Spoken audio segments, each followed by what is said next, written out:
again, everybody, and welcome to a very special episode of the Legend of the Three Kingdoms. Yes, this is one of my custom D&D campaigns, and this week we get something kind of special. You may notice there's a lot of faces on screen today. That's because we have two guests from my other campaign, the Kingdom of the Kale Isles, and they are Fade and Kata. Konnichiwa. And yeah, this is the first time I've blended two tables together before, at least intentionally. And yeah, with that, since we have a lot to go through, I figured let's just go for it and see what happens. So,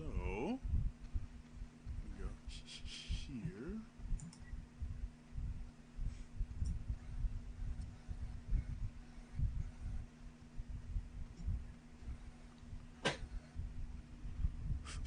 Fade and Kata.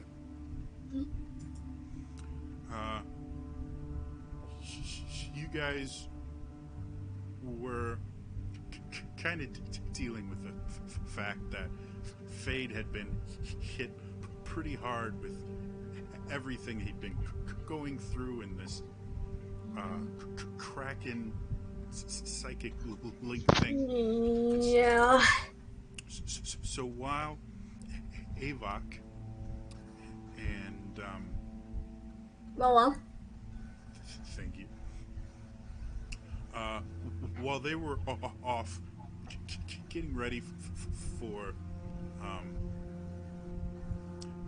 your trip down to the southern tip of Kale Isle, Kata, you decided to kind of just watch over Fade as he's recovering and trying to use your druidic skills to help speed his recovery along. Mm-hmm. And so for the past few hours, you've been kind of very focused on infusing as much healing energy into him as possible. But as you kept going, you started to realize something is wrong. Your healing energy is not having the effect you think it should. And as you focus more and more on it, you started noticing Fades seem to be breaking out in a bit of a sweat. You okay? He still seems unresponsive, but he moans a little bit. As you kind of press your hand against his forehead, his skin is really clammy and slick, but is very cool to the touches as well. Which also doesn't make a ton of sense that he's sweating. And as you look at him more, you can see little bits of drool coming out of the side of his mouth. But as you sit there, you notice something smells strange. You're trying to figure out what it is, and it suddenly dawns on you. You smell seawater. Uh-oh. But you guys are landlocked in the middle of mountains right now, super far away from the sea. You're trying to figure out where this smell is coming from, and you notice now not only is Fade actually starting to soak through his tabard with how much he's sweating, but he's having these kind of dry parts on his skin, almost like scabs. As you get closer and look, they're not really scabs. They're hard, like seashells or barnacles. They're growing on his neck, around his fingernails. What I do? You realize something is seriously wrong, and with Stupid Kraken! Willow and Avok, somewhere you can't find, you just run out of the tavern and look for the first friendly face you can. Just so happens to be the Dark Lady, who had gotten up after getting her bracers and was looking for Fade just to make sure he was okay. Something wrong with Fade! She looks at you, she sees the panic in your face, she just nods and goes with you. You bring her up, and and she sees Fade, and you see as her expression darken, but not in sadness or grief. You look again, and there's anger in her eyes. And you see her stand up, and she kind of pushes you back slightly and extends her hand above Fade's unconscious body. And you watch as it glows with this deep indigo color. And then that color leaches down and starts enveloping Fade's body. And as she concentrates more, you watch as Fade's body starts to rise slightly. And it's now floating a few inches off the ground as you see this pained expression on her face. Fade, you've been in and out of consciousness. You're somewhat aware of what's happening to your body, but it feels distant. Like it's happening to someone else's body you're connected to somehow. But suddenly you feel this surge of energy, and you instantly feel fully conscious. But as you look around, the first thing you see is your face, floating about 6 inches or a few inches above the ground, connected to your body. And you realize you're not currently in your body right now. You see, finally died. The Dark Lady standing there. She has these bracers emblazoned with her holy symbol, and just from your own knowledge of magic, you can tell there's something about these bracers that's powerful. They seem almost not really amplifying her power, but concentrating it like a stream of water forced out a very small opening. And you see this pained expression on her face, and then you feel something slimy on your shoulder. As you look, there's a tentacle slowly working its way around your chest. And you feel this cold sensation in the back of your mind as you hear the voice. You're mine now. Something's different this time. And you realize as this tentacle is crawling more and starting to restrain you, you can move. I start to move and get away from it. It grips on tighter. No. Help! Help! You see the Dark Lady pained look on her face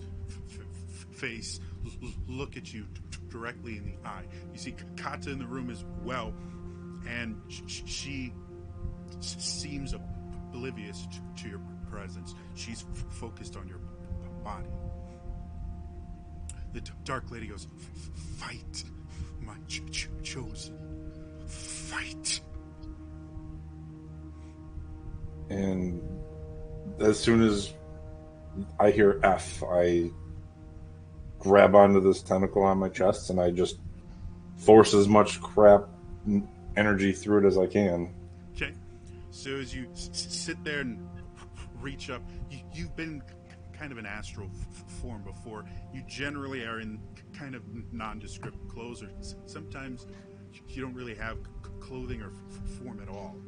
This time, though, as you reach up, you see your gauntlet.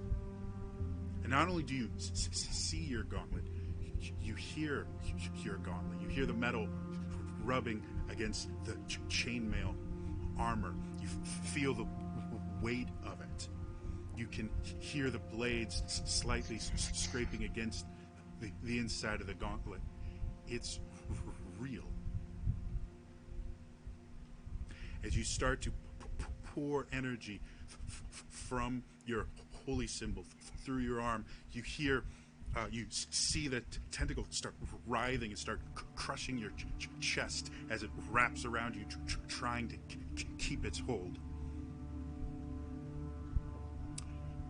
While this is going on, Kata, you're focused on his body. You're seeing the Dark Lady fights something. Suddenly, you see her look at nothing and go, "Fight, my chosen.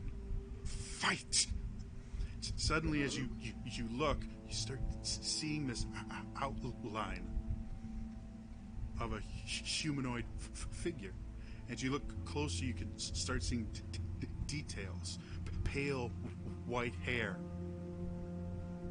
chainmail armor, the holy symbol of the Dark Lady.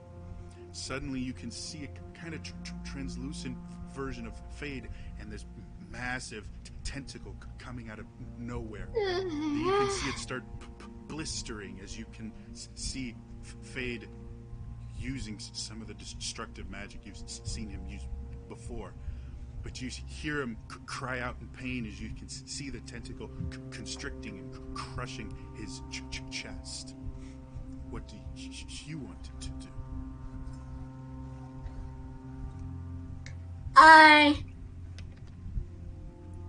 can't remember on my level 13 preps right at the bat, but can I try to aim an ice knife at the tentacle? Yeah, sure. So you watch as Kata starts moving her hands, and you Fade. You see Kata start moving her hands. You see moisture in the air start to crystallize as she forms a perfect dagger of ice in her hands, and then fires it forward. You see it fly towards your shoulder, pierce into the creature, and slice through it, going just over your shoulder to pierce into a second part of it behind you. Then you suddenly feel this explosion of cold behind you as the knife explodes. Sorry. However, the explosion doesn't hurt you. It's just very, very cold, which isn't how the spell works. Suddenly, you hear this strange tearing sound, louder than anything you've ever heard before. There's a giant crack from nothing, and as you feel the tentacle slowly letting go, you turn around to see this massive tear in the fabric of reality. Behind you, you can see the tentacle kind of being sucked into it. But then three more go, and one goes around each wrist, and another one goes around your stomach. And you feel increased pressure from it. Suddenly, from behind you, you hear the Dark Lady say, "This one is mine!" And you see an explosion of energy from her. The tentacles rip themselves apart.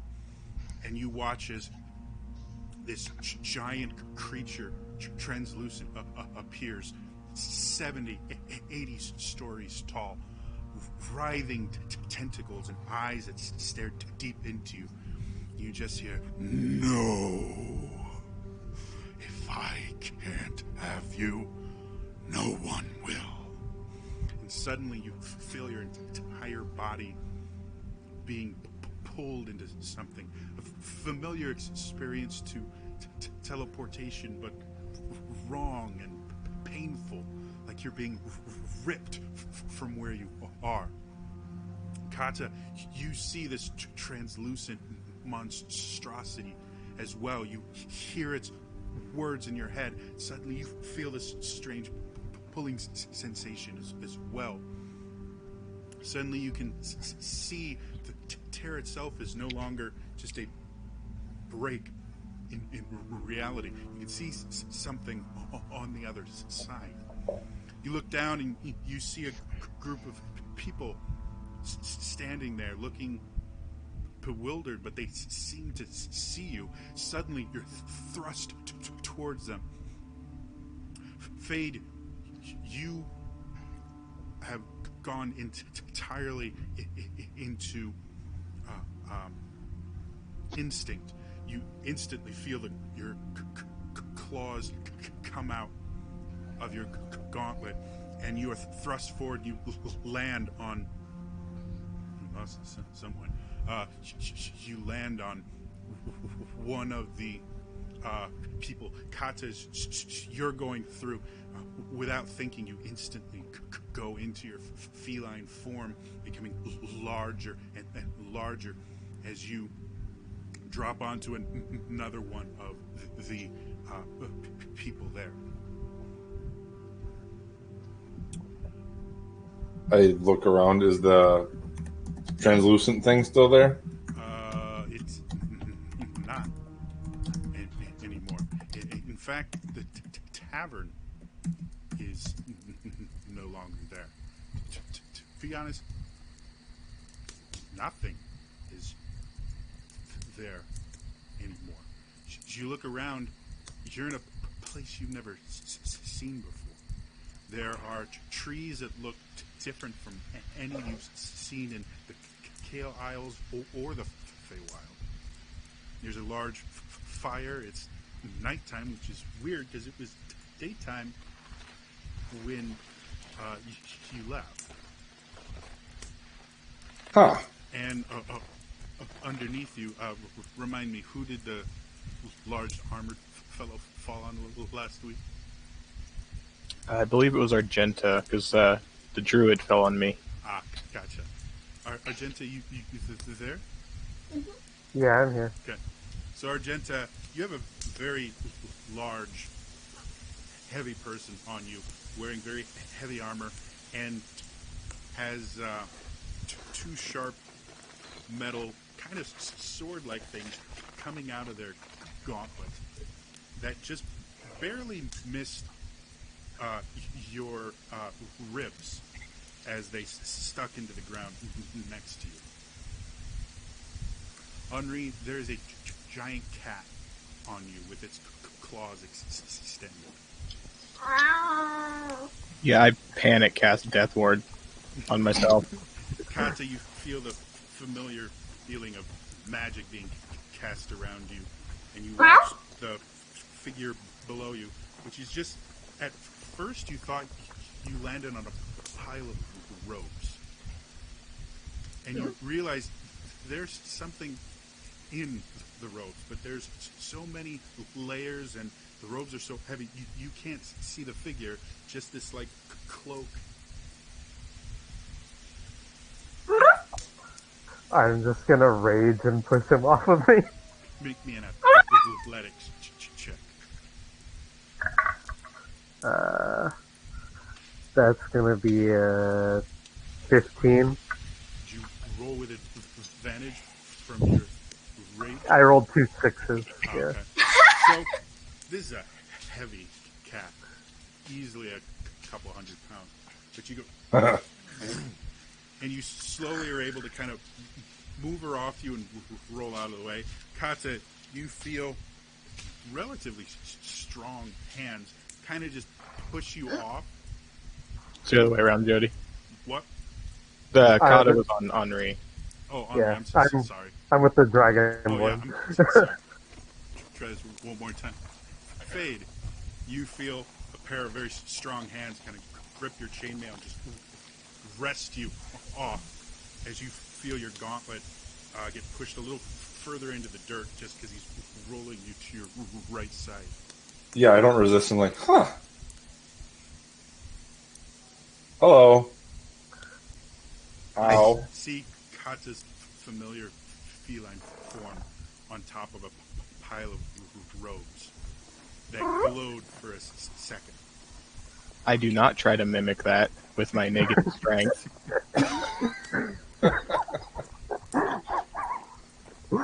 You'll see me like struggling. In the rage, I kind of just take in the moment, let it fade. Do I feel him underneath me? Yeah, it's obvious someone's there, but you're a little bit too big for this person to move. So you're kind of just like, have you ever seen? Oh, I rolled myself over. Oh, okay. So you watch. Yeah, I show my belly. Kata kind of rolls over, gets up. Now that the strange sensation of you guys falling through this rift is over, you guys do realize they're all armed to the teeth. The one that just threw you off, Fade, has this wicked looking, is it axes you use, Argenta? Yeah, I have a great axe. It has this wicked looking great axe that isn't quite an attack pose yet, but could very quickly turn into one. That's fine. You look around, you see other people. Vala, Commander Lilane, you've seen all this happen. What do you guys want to do? I am going to pull out my rapier Okay. and start casting Detect Thoughts. Okay. So you guys watch as this younger woman pulls out a rapier, holds it ready, and starts whispering words of power as she makes some movements with her other hand. Hold on a sec. Hold on, friends. It's been a little bit of time since you've seen Bardic magic, but you recognize it instantly. Lillian? I'm trying my sword, and going out a defensive pose. Okay.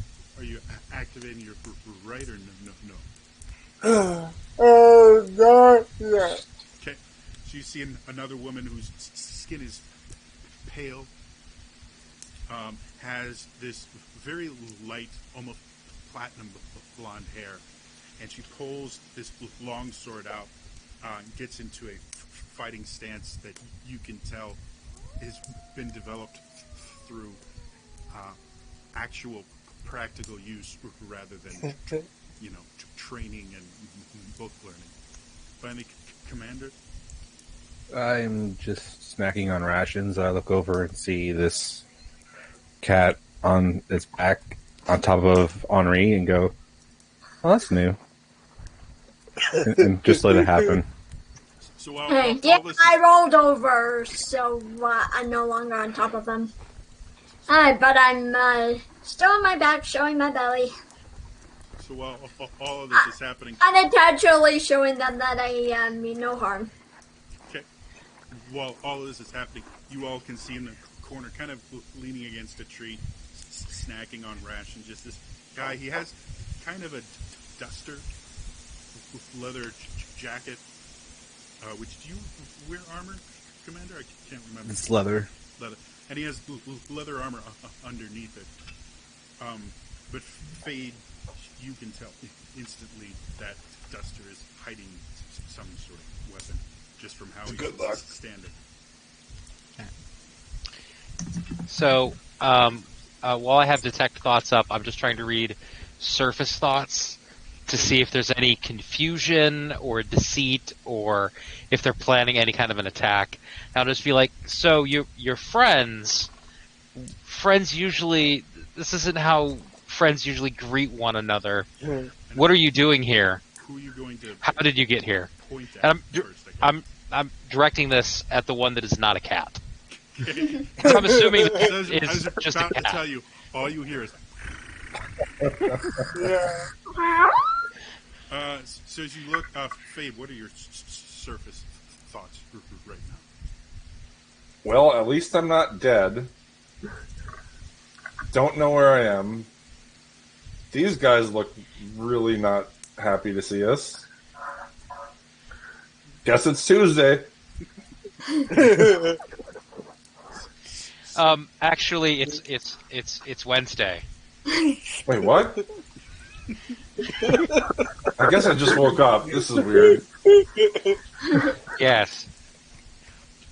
Where did you come from? And Fade, as you continue conversing with Vala, you do feel just the slightest bits of kind of pin poops in your mind that you've had people use to detect thoughts and things on you before, so you recognize this spell. I'm cool with it.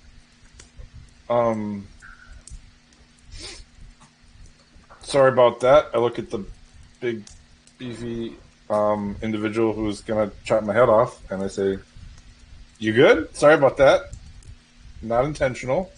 It's good. I just am not used to people falling out of the sky. Right. That's not. Well, that does happen a lot. Sorry again. And I go to go for a handshake real, and I retract the blades, and I put my hand out a little bit more. I'll shake his hand. To answer your question, sir or ma'am, I'm from, and I go into this real convoluted story about how I was from the Platinum City, and then we weren't, and then I was exiled to the island, and the island got blown up, and then this is a druid. This isn't really a cat. She's cool. At his prompting, Kata turns back to normal, revealing a rather petite young lady looking rather like a wildcat girl or a Tabaxi, even though she clearly isn't. She's human. Wearing a two-piece spotted corset to complement the cat ears tied up by her blonde hair and small antlers. So we're here now. Don't know where here is. I don't know if you want to hear the whole story on how we got here. Henri, make me a history check. Alrighty, this will go well.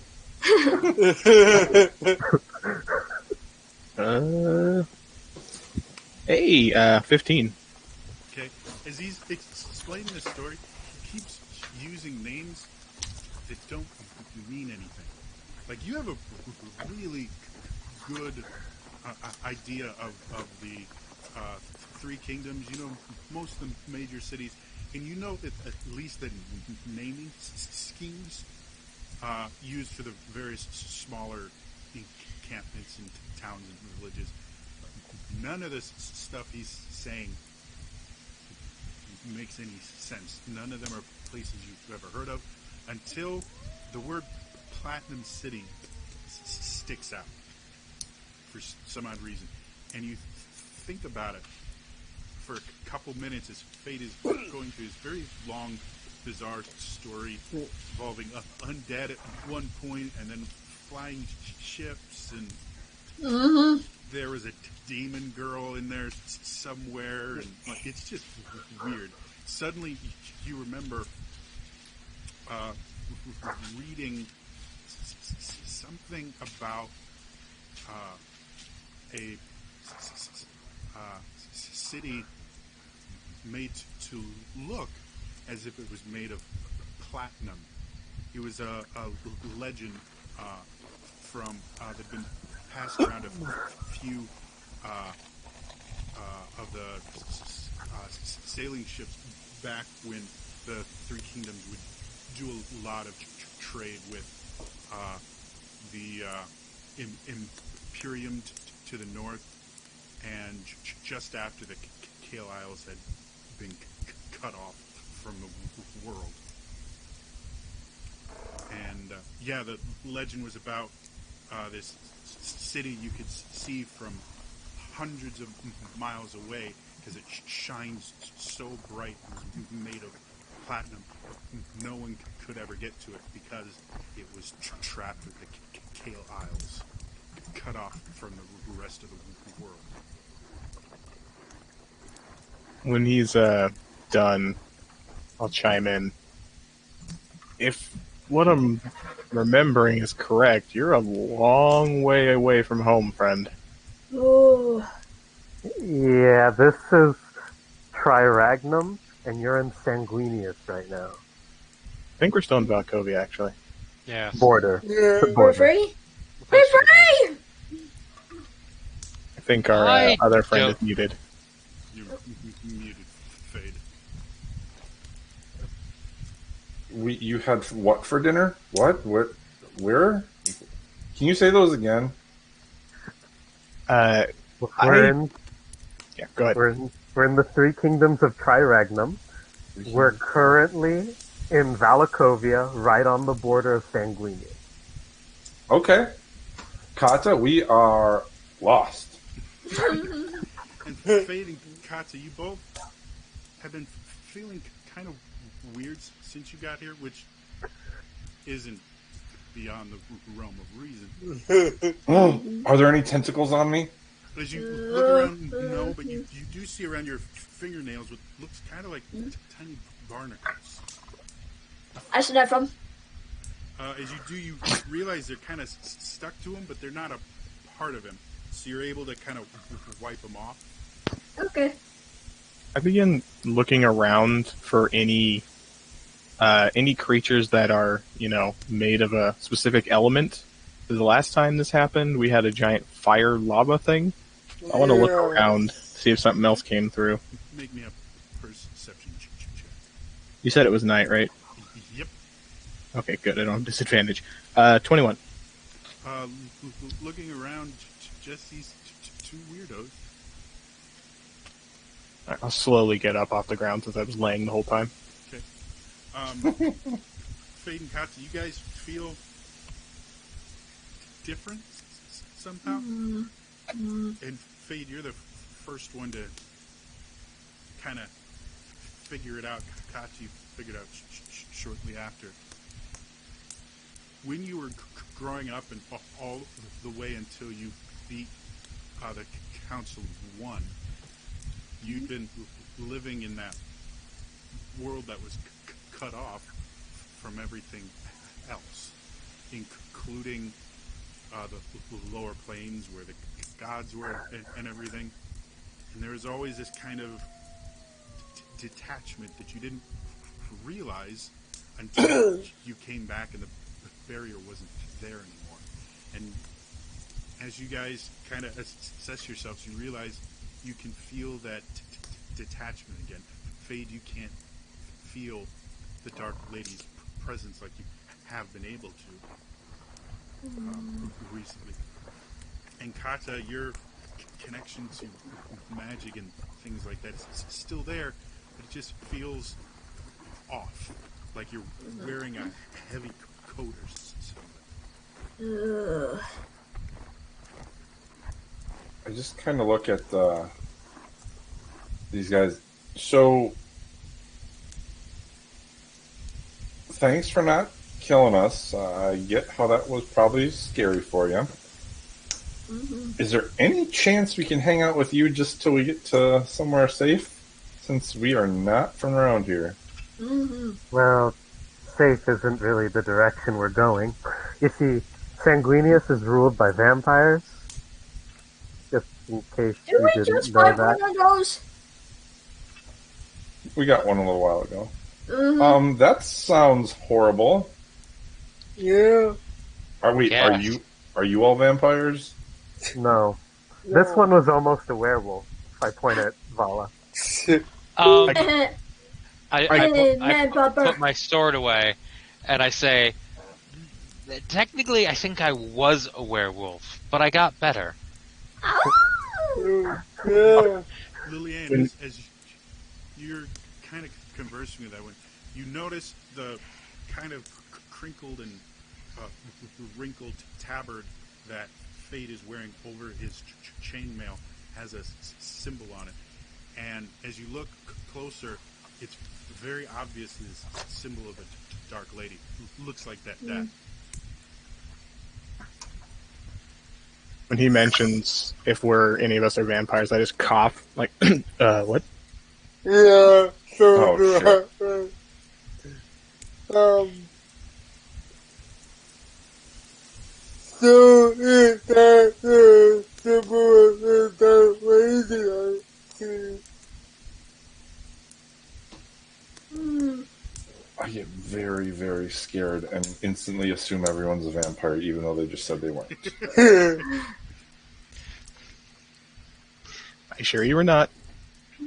I'll pull down my hood with my mask of the guiding beacon. I'll just lift it up and reveal and kind of show just my mouth, not where the scar is, and just show my teeth.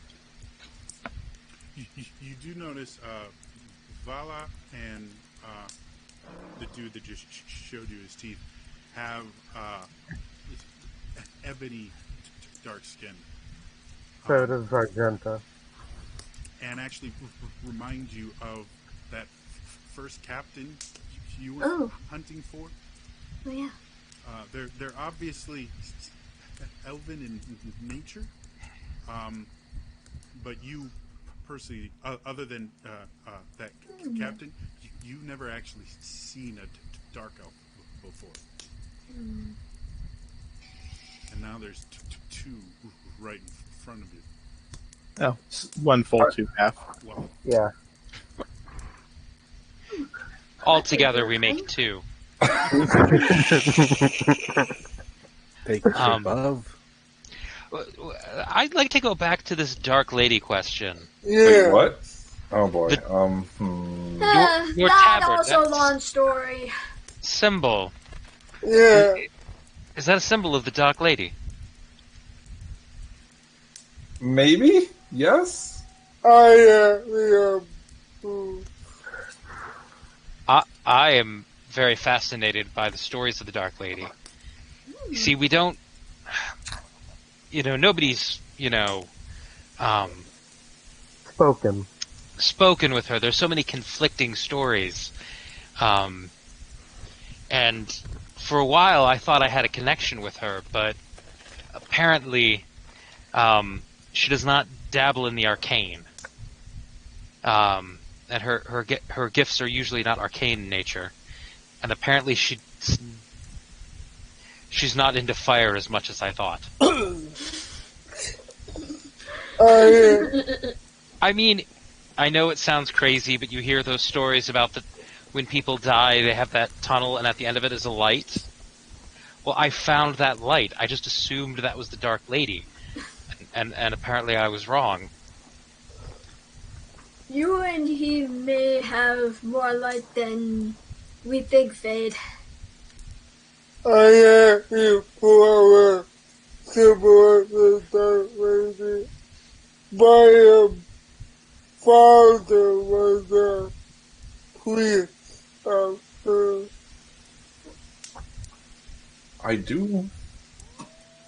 I'm intrigued to see your symbol there as well.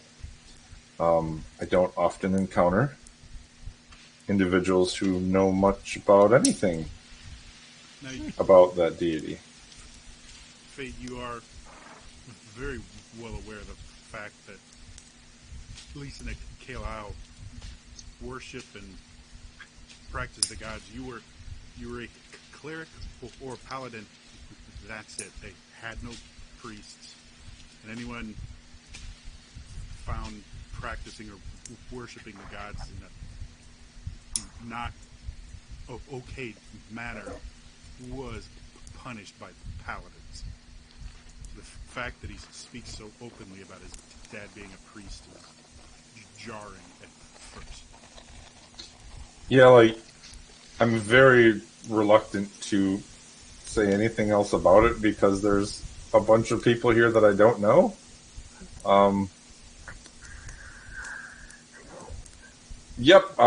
I found this tabard, and it seemed like a good fit, matches my aesthetic. I just try to hide my glove behind my other hand, and this is interesting. Go ahead and make me a deception check, please. By the way, Jody, Mhm. what race is Fade? I don't think I got that part. I'm an Eladrin. Eladrin. Yeah, he's obviously elvish, but you guys don't have a Eladrin here. Again, they haven't been seen for 500-600 years. So he just looks like a really weird elf. Like, you can tell he's elven, but something about him is off. So I modified 20 trying to hide my gauntlet. Okay. Passive insight of Val and Lilian. It's just 10. Yeah. Oh, my passive insight. Well, my insight is +1, so I think my passive would be 10 or 11. Yeah. My 12. So, yeah.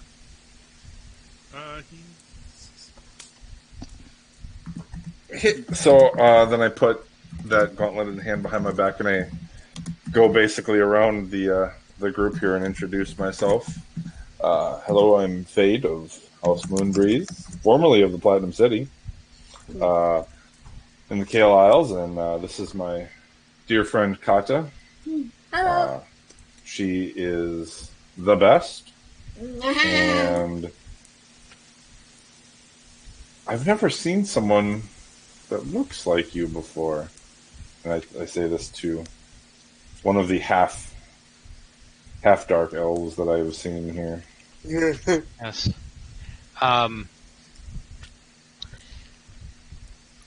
Yes, my name is Valor Raven, and my mother was a drow, and my father was a human. A drow. I doubt that I would. Dark elf. Interesting.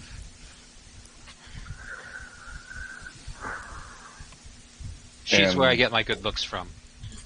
Well, of course. I'm Argenta Bluefang. Didn't know my parents. I was adopted. But one of them was a dark elf and one of them was a human. Kind of shrugs. Fantastic. And at this point, is the Duster gentleman still over by the tree hanging out? Good question. Yeah, I'm still there. I make my way over and I dig the coat. Hi, name's Fade. Who are you? Seem pretty chill. Name's Commander. At least that's what I'm known by. Are you sure? Sure. We don't know his real name either. No, we don't. He's never said it. I'm Henri, by the way. Oh, hello.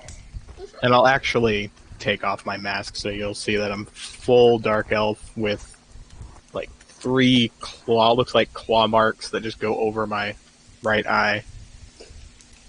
One eye is normal color. The other one where the claw marks are is just like solid red. Huh. Quickly put the mask back on. Well, I appreciate your openness in sharing that. Well, the last thing that came through a portal tried to kill us, so this is a plus. Oh. For sure. Yeah, that makes sense.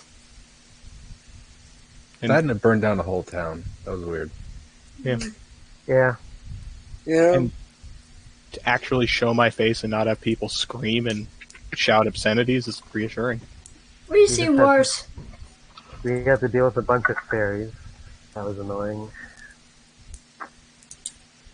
I Wow. can't buy everybody. I was wondering, have any of you seen like a several 100-foot tall creature with like tentacle arms around here? No. Only at my one night. behind you? I freak out. I spin around and like shoot a guiding bolt into the trees or whatever.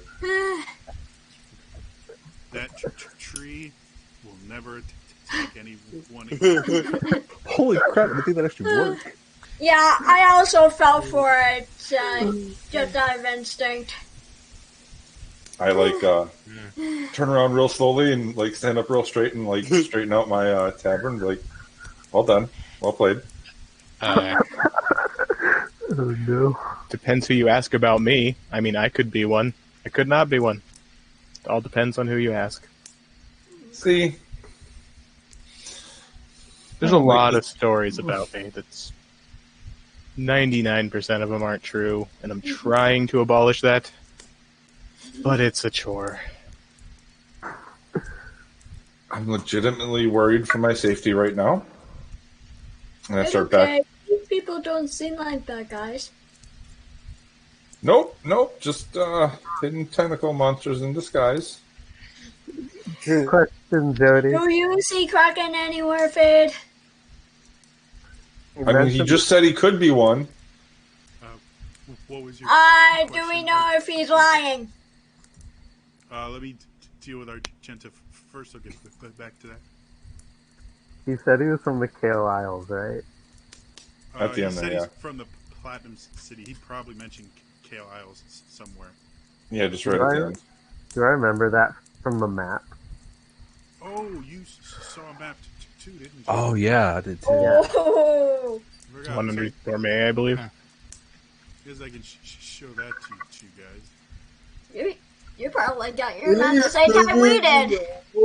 See it? Yeah. So roll me a history check, Argenta. Oh god. This will be fantastic. 14! Flat roll. Yeah, just off the top of your head, you remember the Kale Isles again is referenced because that's where the portals to the upper and lower planes are. So you would be familiar with the idea of it, but again, it's been shut off for 500-600 years now. So it's not that like people don't come from there. It's physically impossible to get there. There's a massive magical barrier that destroys anything that touches it. You know the Kale Isles are shut off from the world, right? If you're going to try and get back there, it's impossible. No, we took care of that. We're good. We're open again. Open for business. Not from what I remember. Because we still got a war going on with dragons. Okay, I'm really confused now. Yeah, Argenta just has this puzzled look on her face, and she's just like, there's no planar travel. The Kale Isle is shut off from the world. Yeah. That was true until about 4 months ago. 4 months ago, the Kill Isles were still shut off, and anything that tries to go there dies. By dragons? I've never seen a dragon. Well, I mean, it could be that word just hasn't reached us yet, but But then the fairies could have gone on their own, couldn't they? that's true. Yeah, they just told you they can't get back. Well, I was just talking about the travel back to Kale Isles. But that's true. Yeah. Well, Oh yeah, and Tieflings may still have control over that machine, right? You see, there's some shady business going on with the planes around here. Yeah. I'm pretty sure they're still shut off. Alright, somebody's been attempting to open them by using blood magic. They have these machines with spikes. They impale 3 living souls on them, and then the machine drains their blood to power the portal magic. If we... Jerry, does that sound familiar to what we faced with the Council of One? With the little Christopher? Wouldn't be familiar to you, however, Fade, what they're describing sounds remarkably similar to some of the experiments you saw. ooh, it's that good tiefling technology. Somewhat, yeah. It was actually the experiments on that island. Oh, big giant room. Okay. Yeah. That sounds very fantastic and horrible at the same time. Where is the nearest one of those? Um, We 40. the place was not too far from here. The pieces are still there. You guys didn't take it Yeah. with you. And you Right. didn't technically And destroy I it as much as probably you just took it apart. pointed it. Here, let's, I can show you. Follow me. And I'll I'll start go with. it that way. I'll go with. If we leave Vala alone, I follow. Yeah. Oh, yes. Very important. Don't ever let me go off by myself. It has never worked out well for me. That sounds familiar, right, Vid? I No, was what? bitten by a werewolf, attacked by a militia. Bathroom. I accidentally got spored by mushrooms, attacked by fairies. It's and there's a vampire trying to kill me. So So, is there a theme? Yeah, it's Bella by yourself. I don't know why I keep waking up with this red shirt on. It's the most bizarre thing ever. So is it normally that color? I don't know. I try changing it and it just changes back. So I will once we get to where the tree was, I'll pick up a rock off the ground, cast light on it, and then use Mage Hand to carry the light ahead of us, looking for any funny business. Fade, as you get closer, you can again feel that weight on you, that detachment from your source of power. But as you get closer to this area, that weight starts to change. It goes from feeling like a heavy shirt on you to kind of like chains wrapping around you that are now getting twisted and pulled in odd directions. It's very uncomfortable. Well, I stop walking and say, give me just a sec here. Of This course. this doesn't work. Whatever that is not a fan of me. And I start walking backwards real slowly, and I trip over something and I fall backwards. And then I whisper to Kata. I just say, "Yeah, whatever that is anti me. I want to know what it is, but I can't go over there." It's not painful. It just is uncomfortable to you. I think we had to bear it for time being. Fine. I dust myself off. I say, "All right, so, sorry. I'm just gonna heal myself real quick, and go on." And I'm gonna whisper you because I'm gonna cast a spell that's not healing, but I'm gonna make it look like I did to myself. Typical fade. Of course.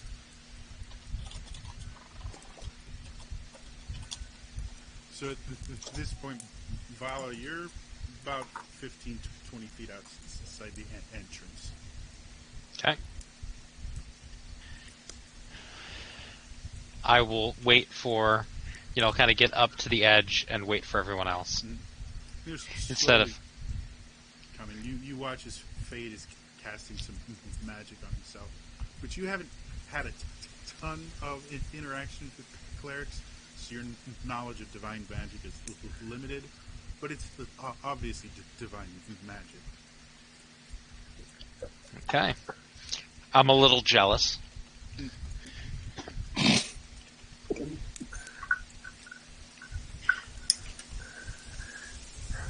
So what? So there's 3 spears. What is this place called?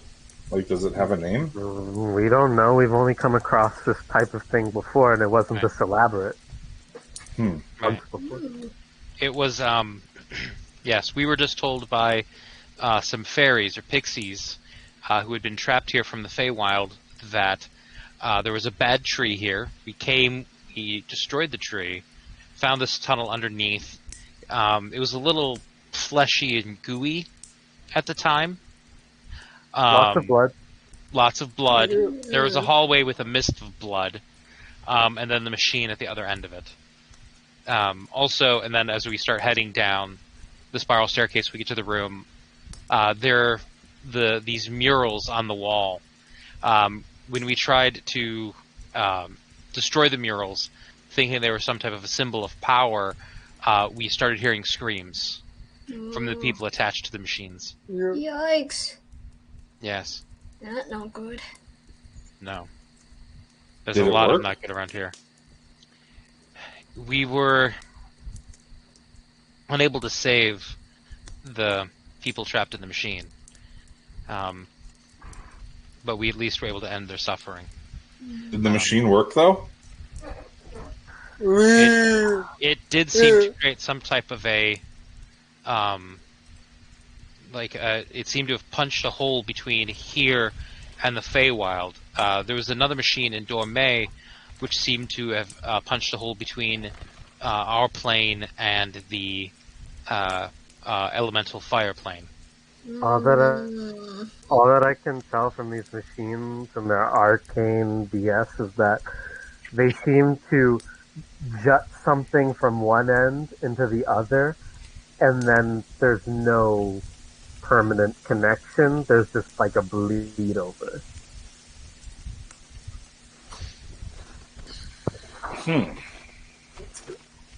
So if it connects to like the plane of the Feywild, either fairies will come here, or something will come here, or something from here will go there, and then the immediate area gets all Feywildy.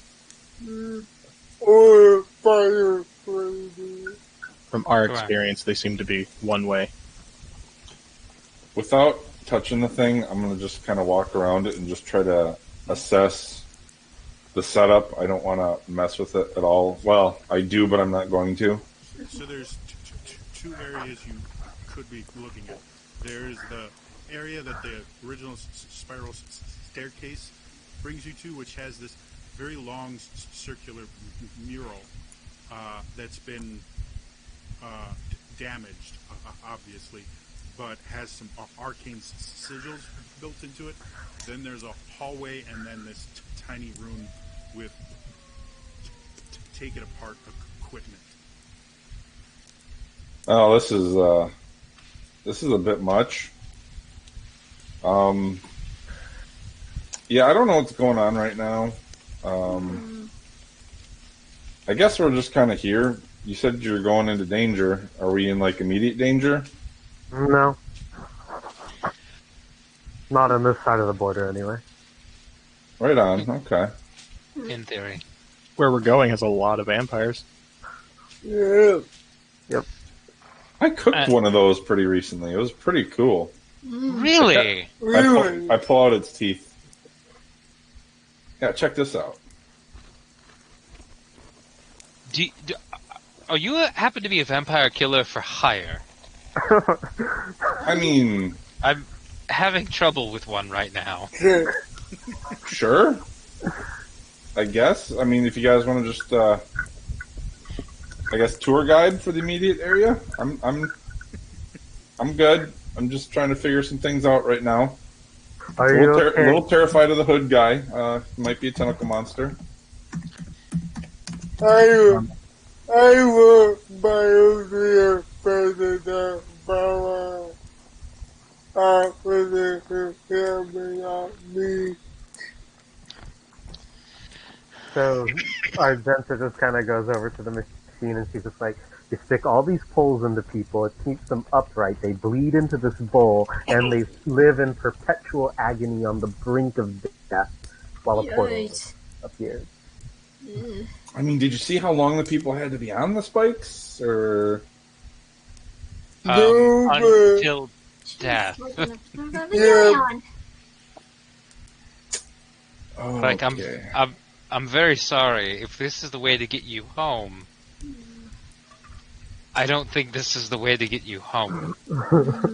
Plus, I mean, this machine has been tearing holes between different planes. It doesn't sound like you come from a different plane. Yeah, we come from the same plane. Yeah, no, but I mean, we got friends in the Feywild. True, but there's Nobody's still been to war the Fey- going on in Feywild and Fireplane. There's nobody's been to the Feywild or the Firefly in like 500 years. Argenta's just kind of like rubbing her temples at this point. No, like Right. no, Yeah, and Fireplane, they still want to kill us. yeah, they were hunting. Actually, the air guys and the fire guys were both trying to kill us at the same time. Mm-hmm. That sucked. I begin walking outside, like my head's all. I'm like, I have a headache from listening to this, and just start heading up. Yeah, this place is awfully creepy. Let's Yeah, get out of here. yeah. I like Misty step in front of them. So where to now? Well, Misty, Sorry, he does that. I would like to Misty step to the stairway. Let's say this way.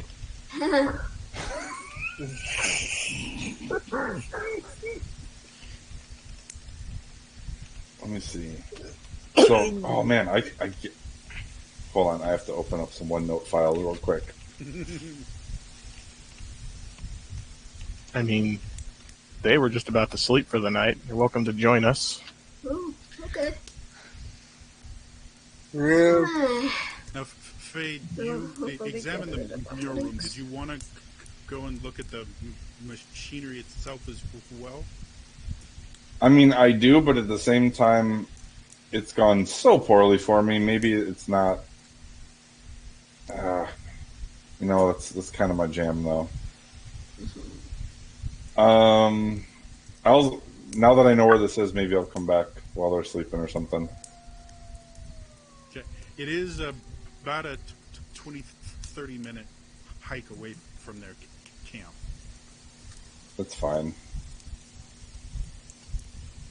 I try to say my prayer, which will let me teleport back here, and like it doesn't work, and I'm a little upset because like it's a ritual, and I wasted a whole bunch of incense and candles, and I'm just like, well, this is fucking bogus.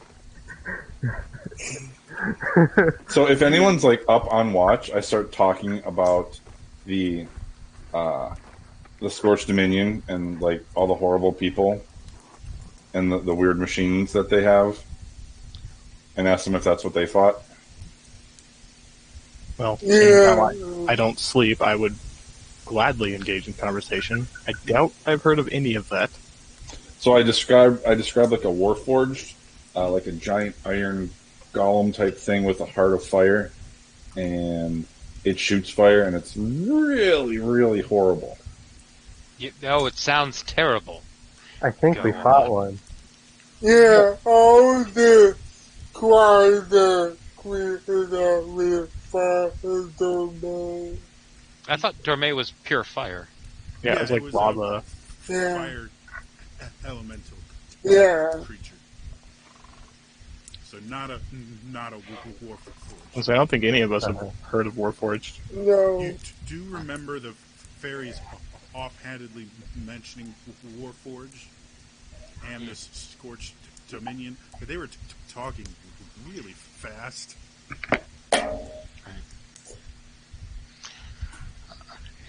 I would like to take first watch with Fade. High five. I will take first, second, third, fourth, fifth, sixth, seventh. I'm just up. 73rd. I'll take third. And I see. So, I mean, is this the first one of these things? So this is not the first one of these things that you've seen, right? No, Or is it? This is the second. The first one we found was in a small city called Dorme. There was a small town, and the people there had gathered up a little bit of money and hired us to come and try and help protect them. There were some noblemen coming in saying that they had gotten leave from the vampires to take the town from them, and the noblemen had hired mercenaries to try to kick them out. We tried fighting them off, and were pretty successful until a giant fire monster appeared in the middle of town. We almost took it down, I think. Then some vampires showed up, destroyed it, took us back to their city. We escaped, came back, and by then the place was deserted. Everyone who lived there had become trapped on the fire plane, and we found this machine buried under the church or the temple in the town, and we destroyed it, and everybody came back. Huh, well, that's a thing. Yes. And then here we encountered some fairies who'd come from the Feywild. We asked around to see if there were any underground caverns. They mentioned the tree, and then we found the cavern down there. I kind of hoped that when we destroyed the machine, they would blip back into the Feywild, come back where they came from, but unfortunately they were trapped here. That reminds me of this time we blew up a machine that we didn't know what it did or what would happen. Oh, you know what? That when we blew up that machine, that's when we could go to different planes and stuff again. Really? So you're saying there was a machine cutting off? What kind of magic did it run on? Well, it ran on magic, right, Kata? Yeah, Jody, remind us. It was like the blood. It sucked all the life out of everyone we've ever known.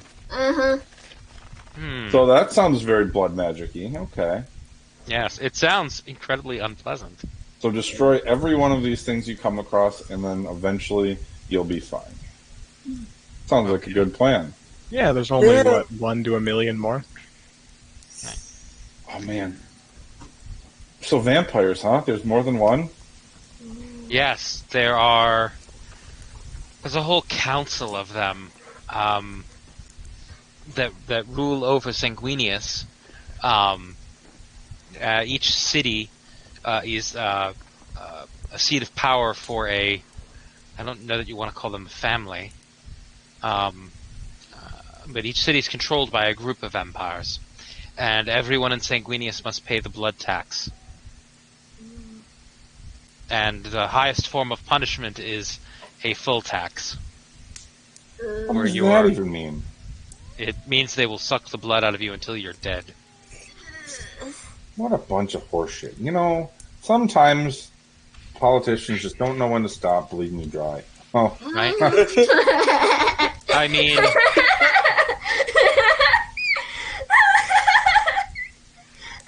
and is Henri kind of listening? Yeah, I'm right next to you. Yeah. Yeah, I mean, I've heard that there might be one. I mean, I imagine out of all the vampires, there might be one that's okay, but I don't know. Yeah. I have another question, and I will reach. As you're about to ask that, I'd like you and Fade to make me a perception check. Yeah, because I won't be paying attention for my watch until second or third, whatever one is lower, people. You're kind of sleepover mode. You're just all sitting cross-legged. I'd be doing my routine of reading my book of prayers. Since we're so actively talking with each other, is it just a straight roll, or is it at disadvantage? I'll let you do a straight roll. You are kind. 19. Okay. Fade. I rolled a 2 on the die. So I'm really interested in these vampires. Yeah, you're very absorbed in the conversation to where you don't notice anything happening outside of the camp. Valon, So, go ahead. if I may, so I'm like, there's something I want you to see, and I start unbuttoning my shirt and reaching in, and we go, wait a minute, did you hear that? Nope, heard nothing. Keep going. Thank you. Damn it, Val. So Vala, as you're sitting there, you go, wait a sec. You hear something outside, and as you turn around away from the fire, you realize you've been looking into the fire, so you can't see too far out into the darkness just due to the contrast. But you can hear, and there's definitely someone out there. And from the pattern, like, you can hear footfalls and the jingling of metal on metal. So it's obvious it's not like an animal. I am going to cast Detect Thoughts again. Okay, what's the range on that? Anything 30 feet. My surface thoughts are keep going. You just hear the AOL dial tone since you can't read my thoughts. Right. You got nothing. But since you know it only goes out about 30 feet, and your fire is casting 30 feet of bright light, I'm pretty sure they're probably outside. Okay. Suddenly hear from the darkness, identify yourselves. I stand up. You do the talking. I kind of gently nudge Argenta awake, and I say, we are simple travelers traveling through, hoping to head to Sanguinius. Who are you? Suddenly you hear a different voice from a little bit further, but it sounds louder. You're pretty sure it's being magically amplified. Oh, you don't need to know our names. It's not really the important thing now, is it?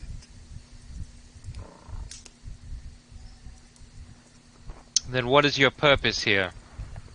Well, see, I'd been doing a little bit of magical research, and wouldn't you know it, some vandals wind destroyed my experiment. And that's not very nice. Now, is it? No, it isn't. And do I have an idea of where that voice is coming from? It's so loud and echoing off the trees. You have a rough area, but it could be anywhere in there, and your eyes are still blinded from the firelight. Wake up! Sorry.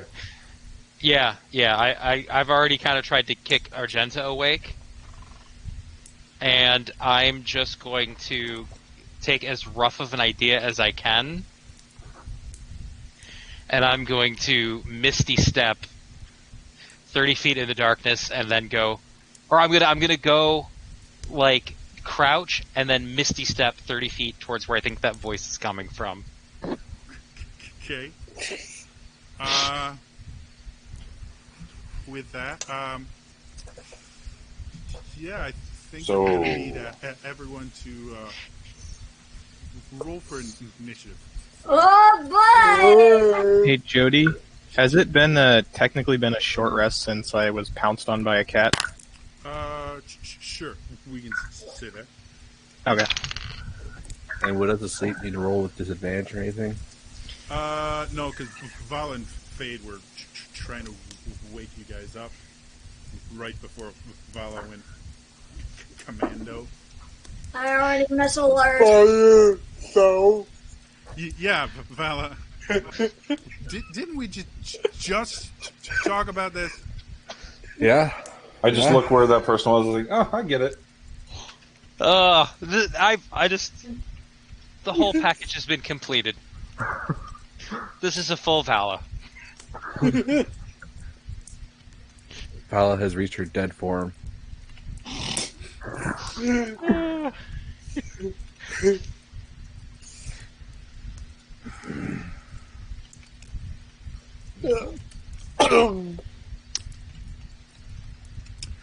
All right, Argenta, what you got?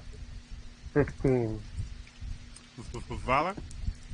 I've rolled a 1, so I have total initiative of 4. Oh my god. Lillian? 20. Henri? 16. Commander? 25. Dana? Kata? 9. Fade? 15. I missed my +7 initiative. Oh, I gotta... Lazzy +2.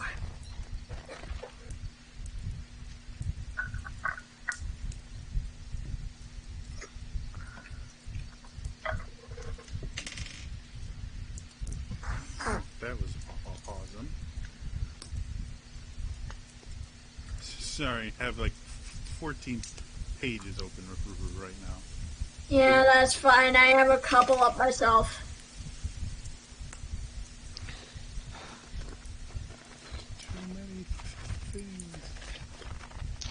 Too many tabs. Way too many times. All right, so Vala, we're gonna give you a little early effort. So you teleport into darkness. I do have a map. Do you guys have minis? You gave us that one time, yeah. Let's see if I can do that again. We just drag it onto the field, right? Yeah, go ahead and drag your minis onto the field if you can. No, we don't. I put mine in the water because I don't know where we're starting. You guys are going to start in the bottom corner over here. The bottom left corner. And then really quickly, makes it for Fade and Kata. I don't know what mine was. Yeah, me either. If you go to your character sheet in the journal and just drag out, it should appear there.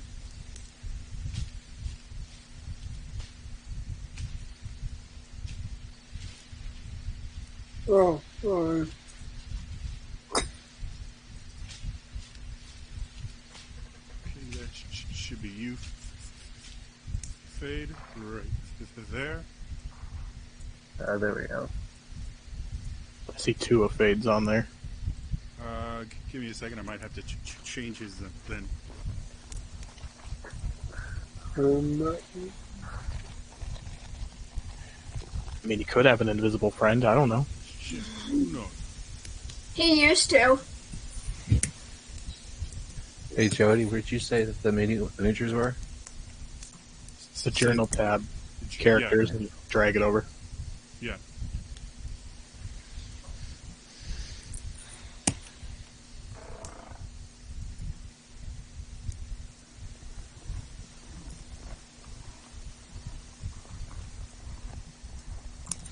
It's gonna be a weird picture for you, Kata. Okay.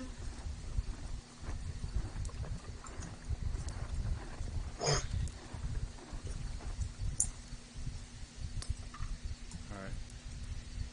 Where's my mini? Kata, that should be you, the guy in green.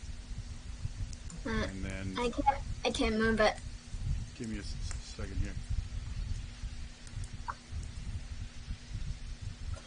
You know, the inside of those trees from above kind of look like tentacle monsters. Just saying. I was thinking it, but I didn't want to say it. Welcome to Tentacle Forest. Oh, Lord. Welcome to hentai. Let's get Bracken. Oh, God. Kata and Fade, if you go to the journal tab at the top, you see Kata and Fade. If you just click on that, drag it over.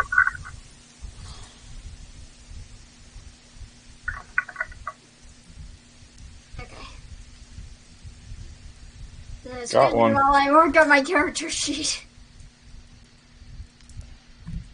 Delete mine from the middle then. There, thank you. All right. So everyone has a mini now? Mm-hmm. Yep. I'm really organized, I promise. All right. So we start off with, which one are you, Vala? Just click and hold on here. Okay. So you teleport 30 feet in the direction you think you hear us. Right. So I'm assuming... Oops. There, yep. Okay, you did see the... Yep. You are there. I've moved you. Okay.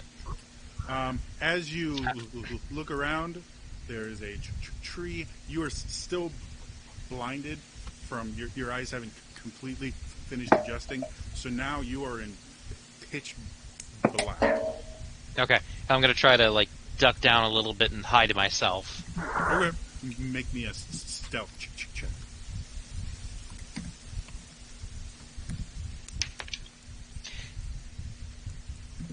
I am so stealthed. I rolled a natural 1. Oh, no. Just kind of press yourself up against a tree and go, you can't see me. Can't see me. I can't see I you. push myself against the tree, and the tree just starts waving like a giant flag. So that went well. We're going to start top of the order. Commander, you wake up. You hear Vala teleport off, and it's pitch dark. You have a bonfire next to you, but that only puts light out about 60 feet. And obviously there are creatures outside that light range. What do you want to do? So these are trees? Yeah, those are trees. Okay. Yes. I'm going to go, let's see. Why will it not let me do anything? There we go.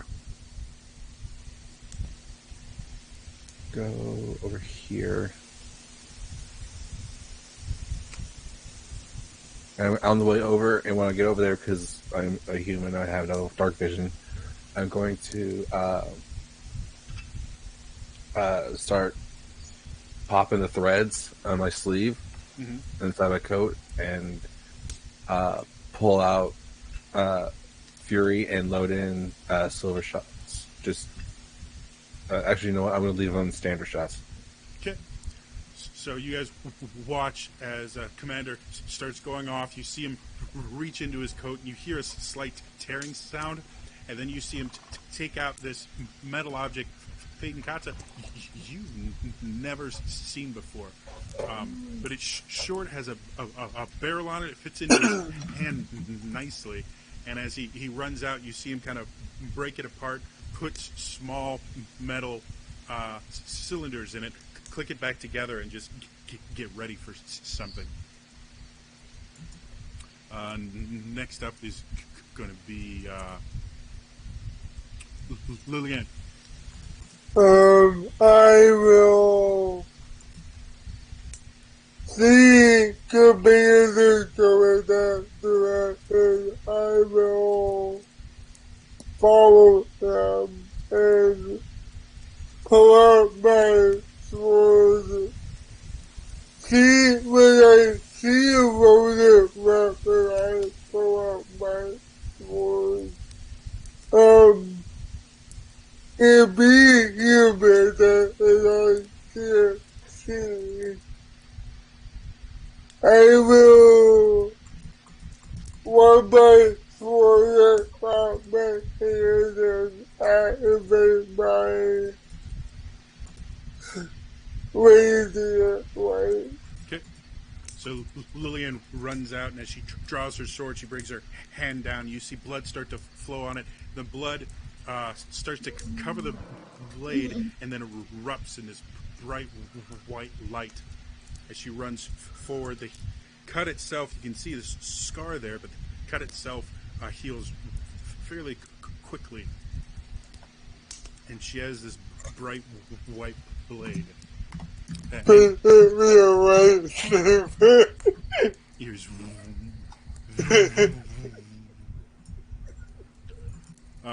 And anything else? No. All right. I need.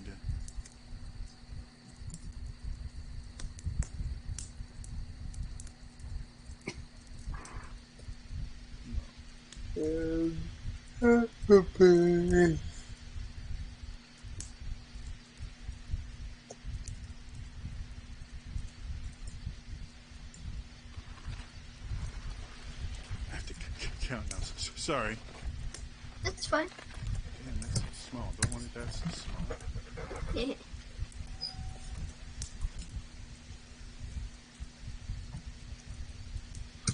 Put you there, and then. Commander, that's a really cool wand you got there. It go boom boom. Yeah. Boom.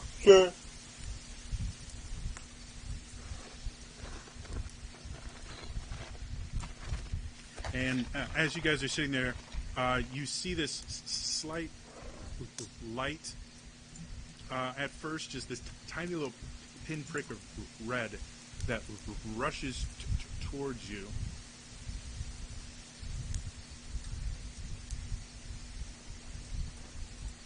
Weird question. But do I see them with my dark vision since it's 120? You would. Okay. But before you can do anything, you see a streak of red head towards you guys.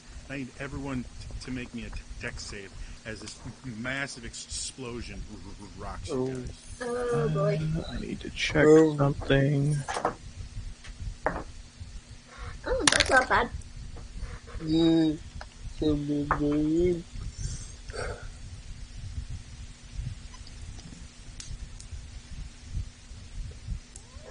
All right, Argenta. Argenta, you there? I was muted. 16. 16. Okay, you save.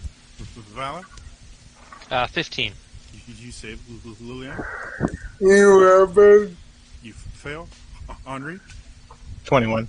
You save. Commander? 20, not natural. You save. Kata? 16. You save. Fade? I just looked dumbfounded with a 9. You fail.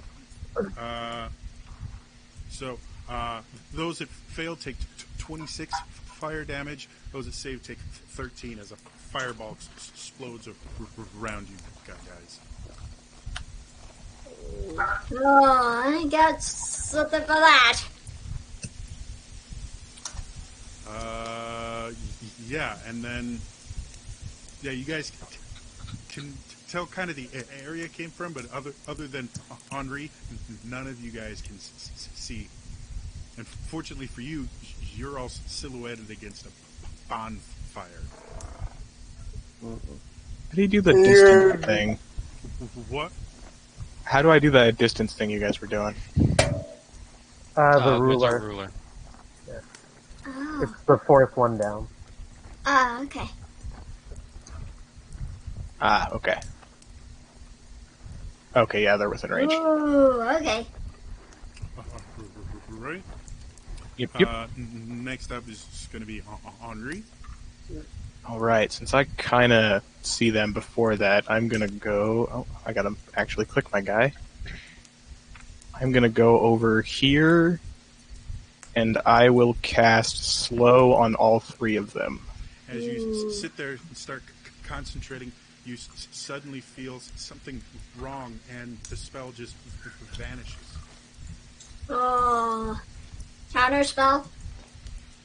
Not within range. 60 feet. I think I'm 80 away. Are you? Oh, shit, you're right. Never mind. Whew. DC 16. What kind of save? Wisdom. Start with this big guy. He's very wise. It's 1 fail. 2 failed. Wow. I guess that's as far as I could have moved, but I can still see him.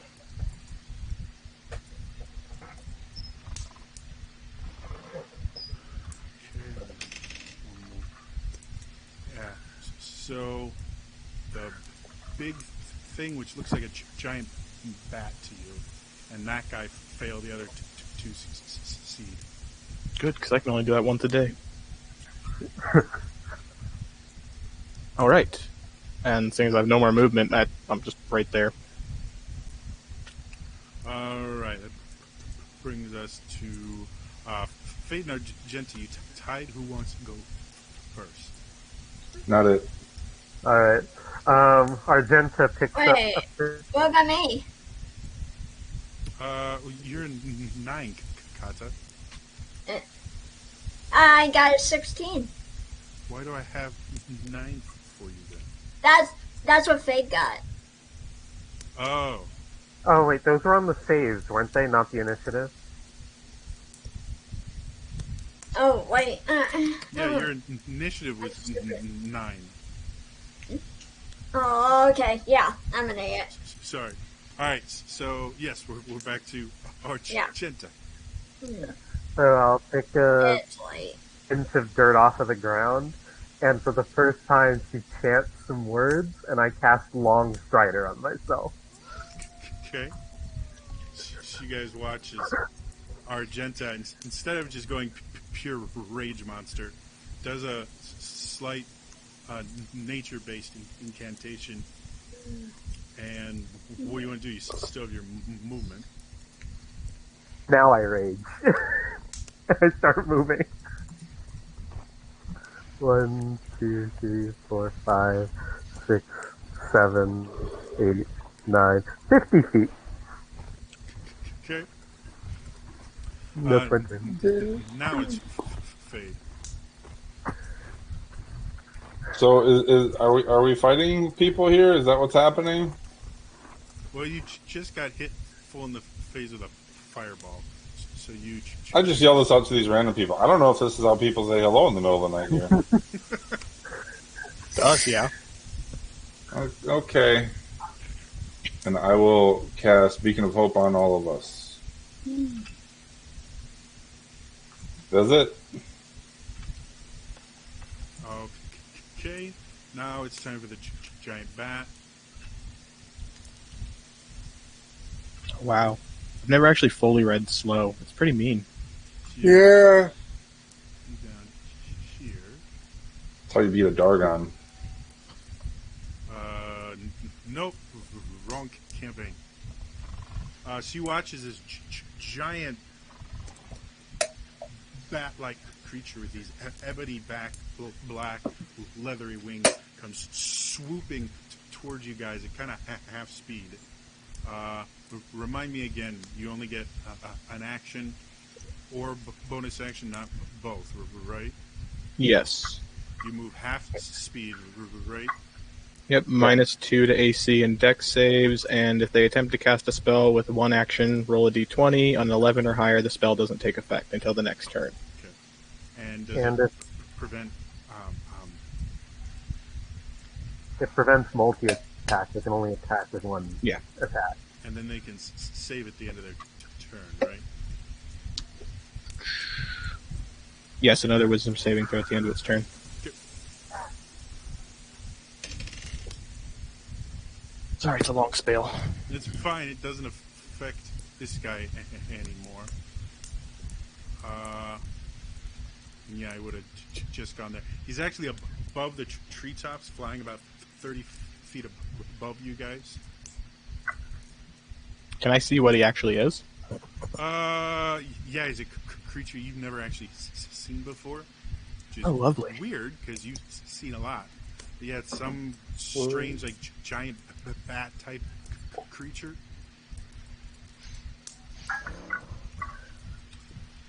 That's the end of that. Brings us to Kata, I think is next. Yep, so you're up, Kata. Okay, is it dark enough that I, can't see, 10 feet in front of me?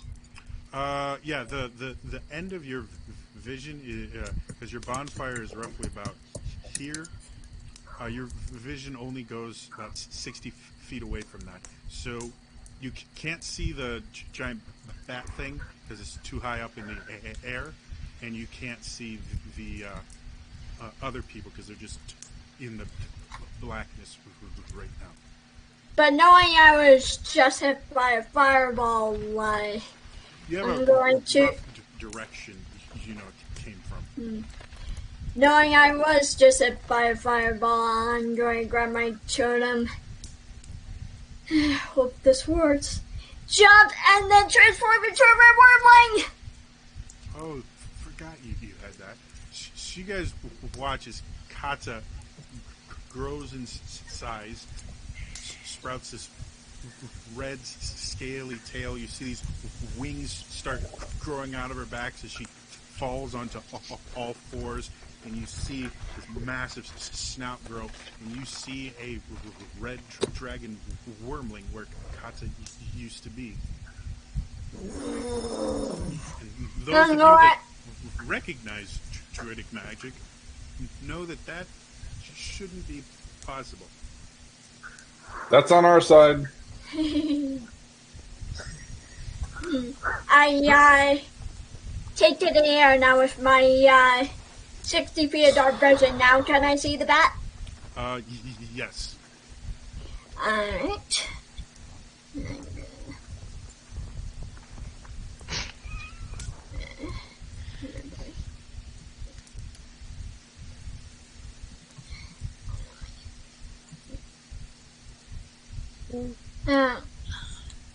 Move myself into the bat. If I can.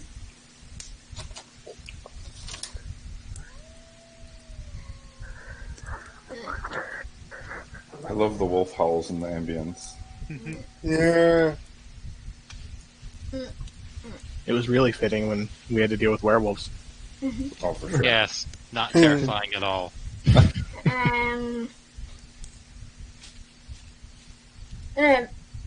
Fly in front of that, I'm going to breathe fire in its face. Okay, And it has to make a dexterity save. Okay, it fails. Yep. Even with a DC 13? Rolled a 7. Ha! It's not very dexterous. Okay. Now, hold while I have to roll 76 of damage. While she's finishing that, just to keep things going, Vala, you're bringing up the rear. Excellent. I am You now going see to. a red dragon wormling above you. Alright, I am going to move about 20 feet up to here. Okay. I am going to look at this giant bat. I assume I can see it. Now your eyes are starting to just... Do you have dark vision? I do. Okay. So I can see 60 feet dim Yeah, light. you can see it. Okay. I will cast Hex on it as a bonus action. Is that a save? You place a curse on a creature that you can see within range. Also choose one ability when you cast. The target has disadvantage. I don't see save. You place a curse on a creature that you can see within range. Until the spell ends, you deal an extra 1d6 necrotic damage to the target whenever you hit it. Hunter's Mark. Yeah, it doesn't matter because I rolled that anyway. And I'm going to say it has disadvantage on ability checks. I'm going to say dexterity.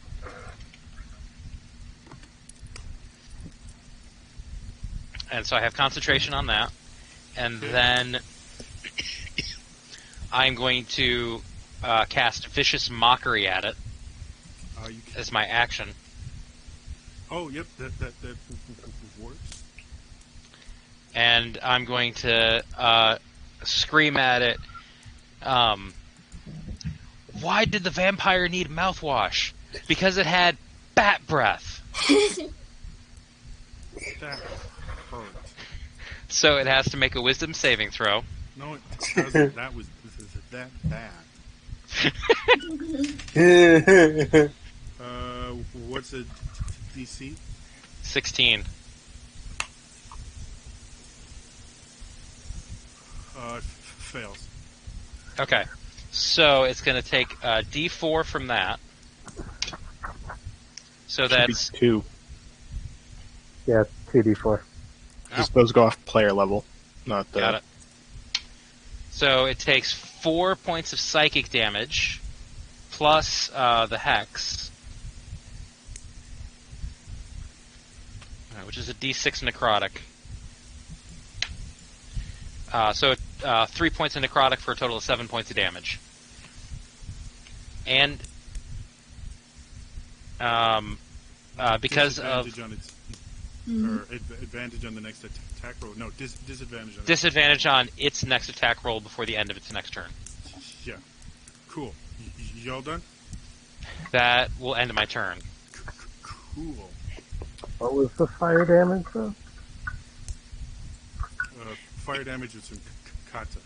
Are you talking about the damage for you? No, I remember. Okay.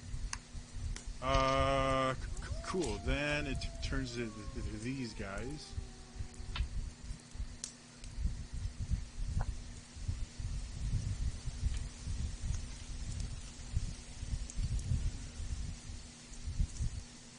So the two humanoids with him, as they get closer, you can see they're armored. They're wearing the armor of the Blood Knights. And they rush forward. As they're rushing forward, you watch them take longbows off their back and just start firing arrows at That's Henri, right? No, that one's Vala. That one is Vala. Okay. Henri, where are you, Henri? I'm way down at the bottom. I'm the one that doesn't run into danger. Right. Oop, wrong tool. There? Yeah, that one. You can still see you as they get close. So yeah, they all... the first one kind of looks at you and just starts... but he's slow that I just remembered that, so he's going to be back here and still going to get one shot off. Is he attacking me? Yes. By any chance, is he undead? He's a vampire. Then he needs a wisdom save or he doesn't attack me. He makes it. Okay. So he's immune to it for 24 hours. So you see him fire an arrow at you.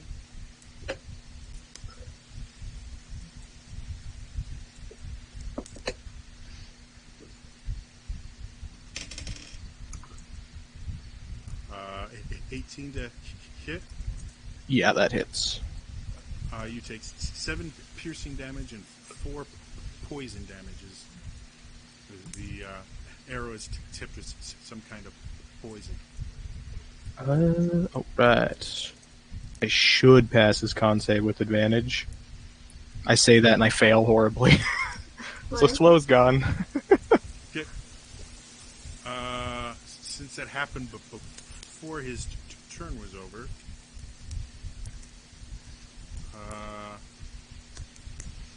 he now is no longer limited to no longer making multi-attacks. So for good measure, he's going to fire a couple more at you. But do a lot worse. 15. Hits. Another 7 and 4. And the last one is a 19 on a die. Yeah, that hits. So 3 arrows puncture you into you. You're breathing a little heavier, not feeling great. The other one is going to aim at the one that keeps teleporting around and casting all that spells. So first arrow is 14 to hit Vala. That is my armor class, so I believe that hits, correct? So you take 7 piercing plus 4 poison. And I need you to make a concentration check. Hmm.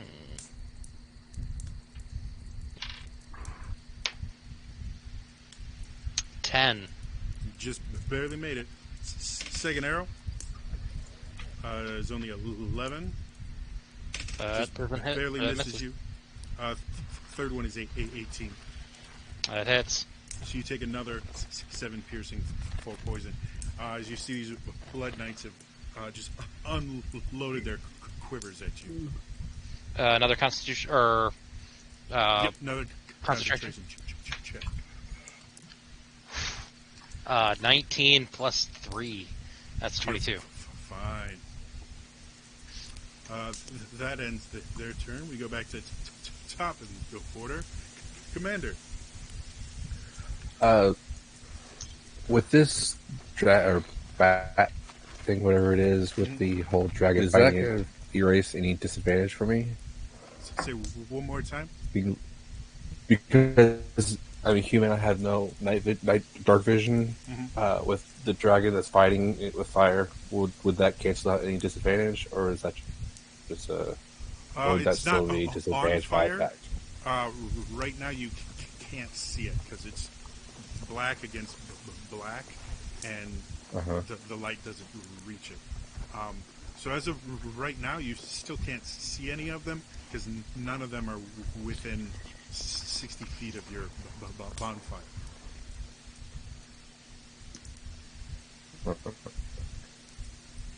Crap, that removes that idea.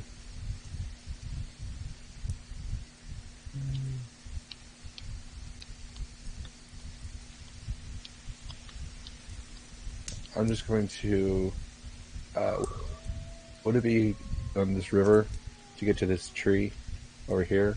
Would that be how much would that cost in movement to get that? 1 square would be difficult terrain from the river. It would be 10 feet. Yeah. Okay. That's... yeah, so I'll move to, I think it's here I can get to.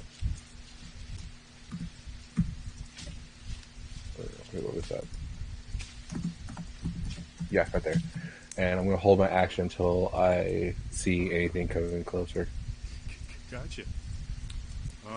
That brings us to Lilian. I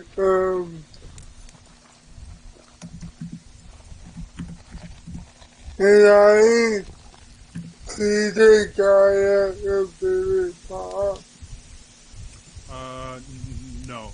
Do you have dark vision? Yeah, you should. I believe it's only 60 feet, right? I do that at the vision. Oh, then basically anyone beyond this point ish, you can't see. So you can't see any of them because they're pitch black, and you were looking at the bonfire, so your eyes are having a hard time adjusting. Now I do have my sword on the way. Oh yeah. So your sword will actually put dim light out to 60 feet. You still wouldn't be able to see the bat. You're right here, right? Yeah. You could probably see this guy. Then I will, I think I have to use my sword, but I'll move toward him. Okay. So you rush forward with your sword, illuminating more. Go ahead and move your token. And then you guys can all see all 3 of them now because he's basically holding a torch. Commander, you now see 2 blood guard and a giant bat creature thing.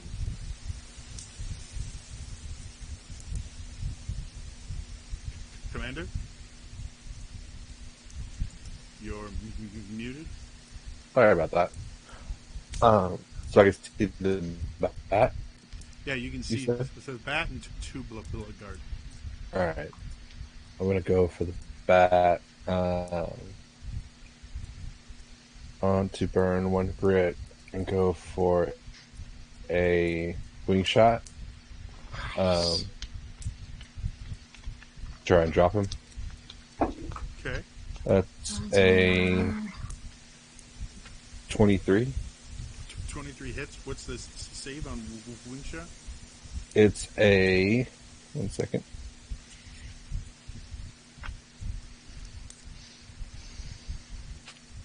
Strength saving throw, DC 16. As you sit there and you aim, you fire one off, you watch the wing flap crumple, and it kind of spirals down and lands. Go ahead and roll damage. Nice. It's 9 damage.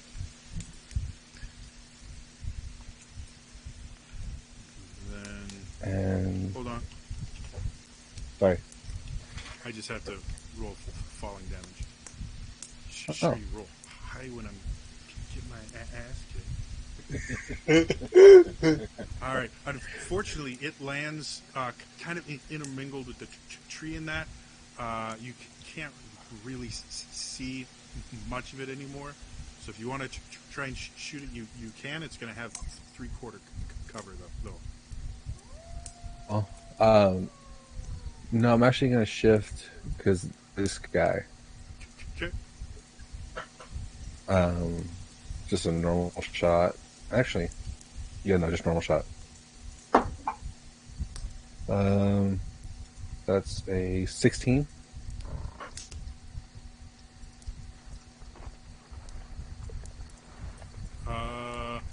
As the arrow goes off, you watch him just kind of turn his shoulder, and it just shatters it against his hard ebony armor.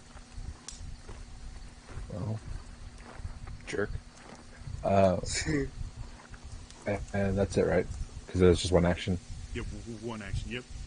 Okay. Cool. I'm done. So that's done there.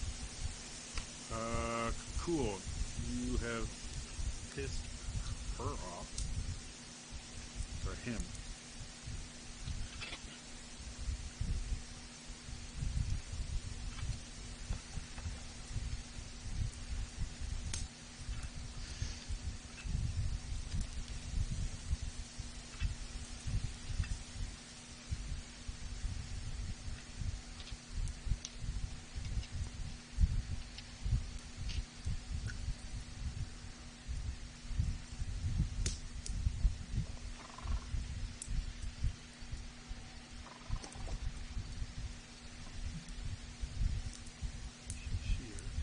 So he moves here, and you can see the Lillian, as this guy gets closer, you can see the robes of a pretty high-ranking vampire, and you can see his blood-red eyes coming towards you. And as he's staring at you, you start to get a little foggy, and you hear almost as if he's whispering into your ear. You should kill them all. I need a wisdom save. At advantage. Oh, that's right. Beacon of Hope. Wherever it is. Yes.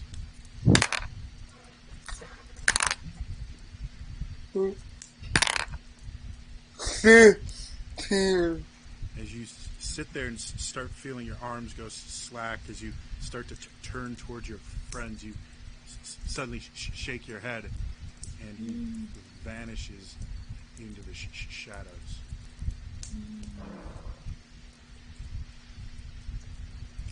That was his turn.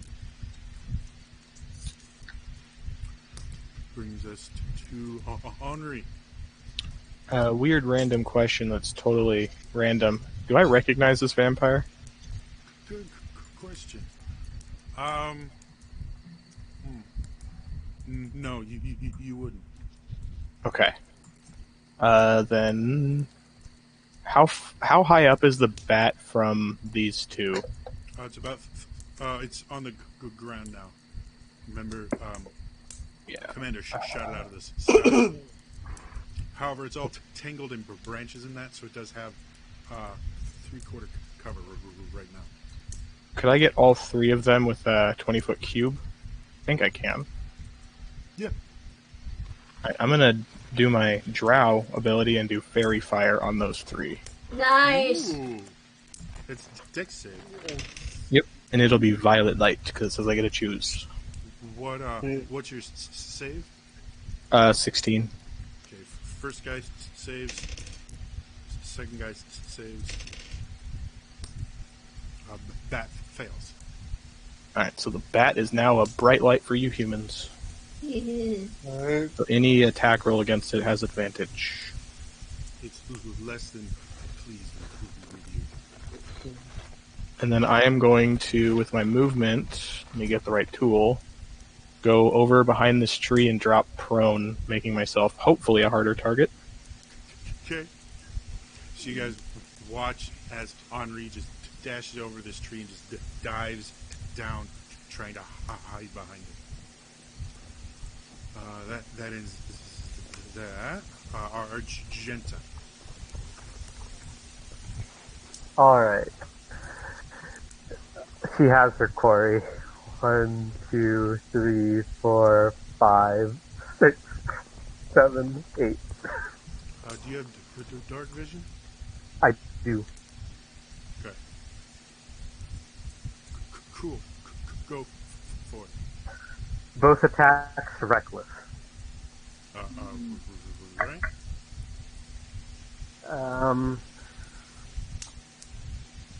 3, 1 plus 3 plus 7. 18 to hit? As you swing your sword, he extends his hand, and this bright shield deflects it off. Shield. She grumbles under her breath at the arcane bullshit. The second one, however, is a 25 to hit. That one does hit. Alright. Does... keeps falling up.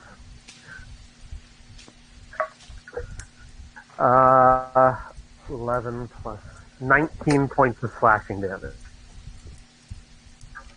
All right. As he sits there and extends the shield up, you hit it the first time and deflect away. You bring the axe up a second time, you hit it, and it just shatters as you cut in and slice into his arm, and he leans back a little bit and goes, and hisses at you. That's my turn.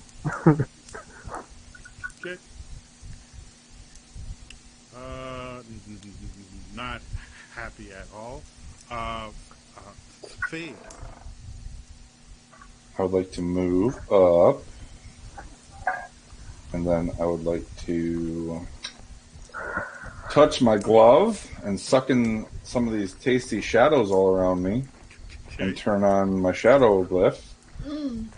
So you guys and then, watch as Fade comes out, and he kind of extends his hand, and you watch on this gauntlet, there's a rune on it that starts to glow with his deep indigo light. You actually watch some of the shadows cast by the bonfire kind of leap towards him and get absorbed into his gauntlet.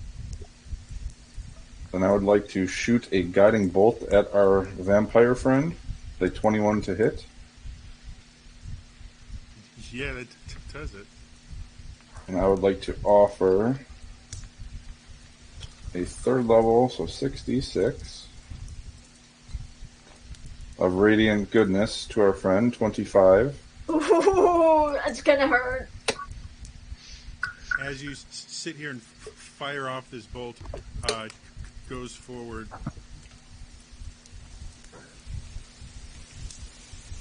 I have to do math now. And he's not happy at all. He is also glowing for the next person who wants to get a piece of him. Hmm. And then I say, oh, hey, it's a vampire. That's it.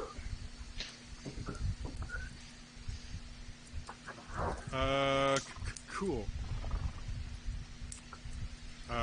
That's not concentration, right? My beacon of hope is. But guiding bolt is not? Negative. That's just a single. Yep. Just making sure. And I look to my left at Val and be like, what are you doing starting these fights? So the bat creature kind of brushes all the sticks and everything off, takes flight again all the way down here and sweeps at the commander.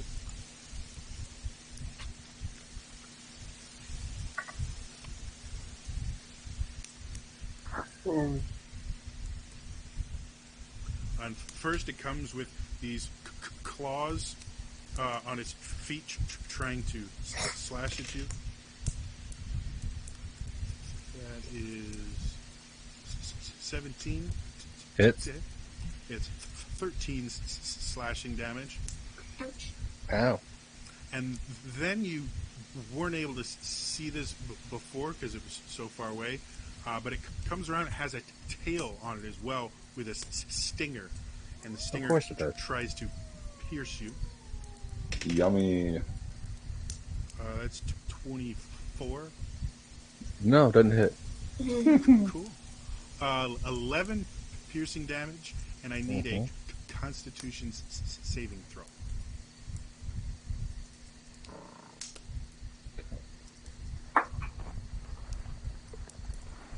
Ooh, okay. That was almost a natural 20 to that rolls, and so that's an 18 total.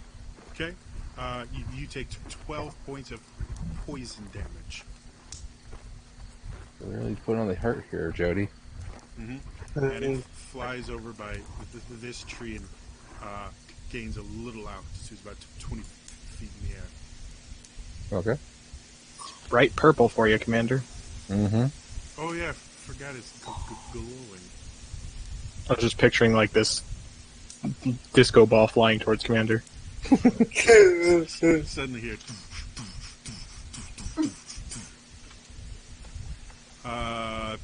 Brings us to Kata. Alright, first I'll check to see if my fire breath recharges, and it doesn't. So I'll fly towards the bat and just get in a good swipe. You have advantage on you. Oh yeah, that's right. Yep. Right. And not gonna swipe, I'm gonna bite it. Possibly in the wing that just got shot. Alright, you go and try and take a big old bite out of it. Oh, really?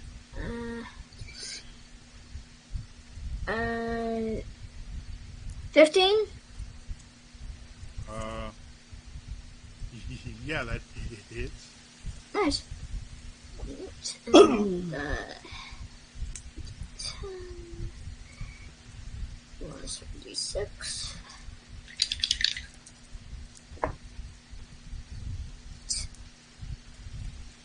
So that's 12 piercing damage and 3 fire damage. 15 total then? Yes.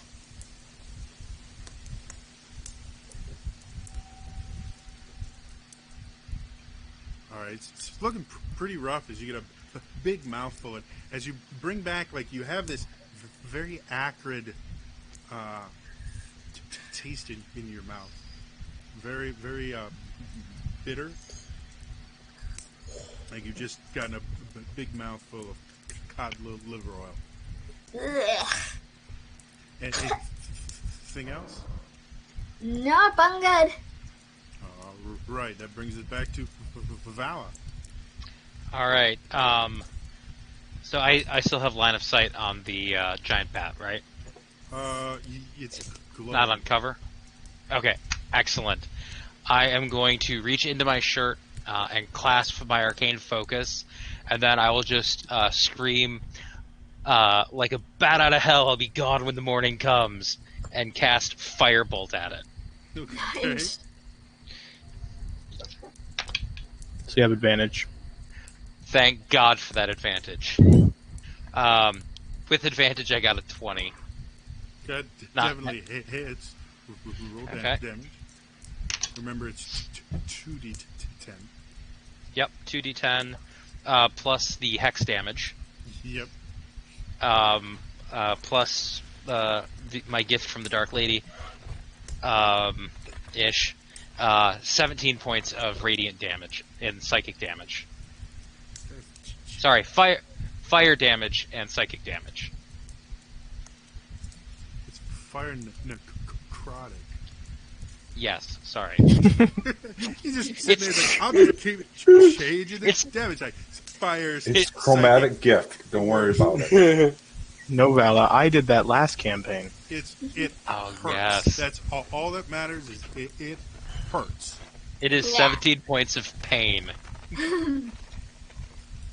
Say anything else you want to do? I will. Excuse me. I'm going to move over here, and then I will. Call out to Argenta and inspire her. Rip that vampire's throat out.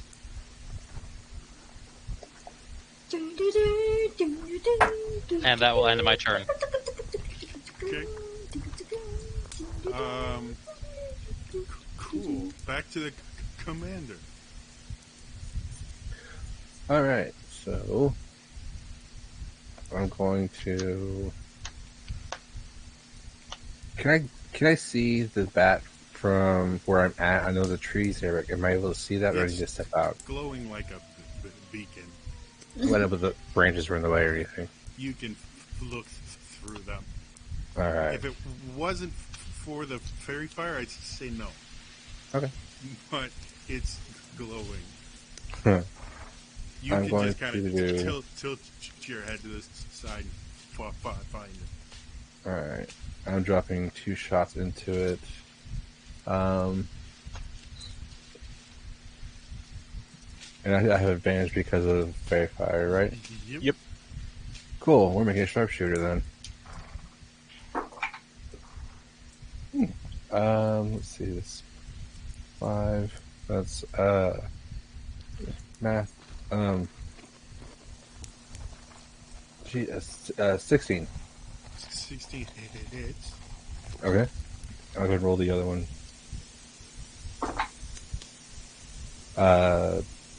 20 total. No, sorry. Minus 5. 15. Still hits. Okay. These gonna hurt.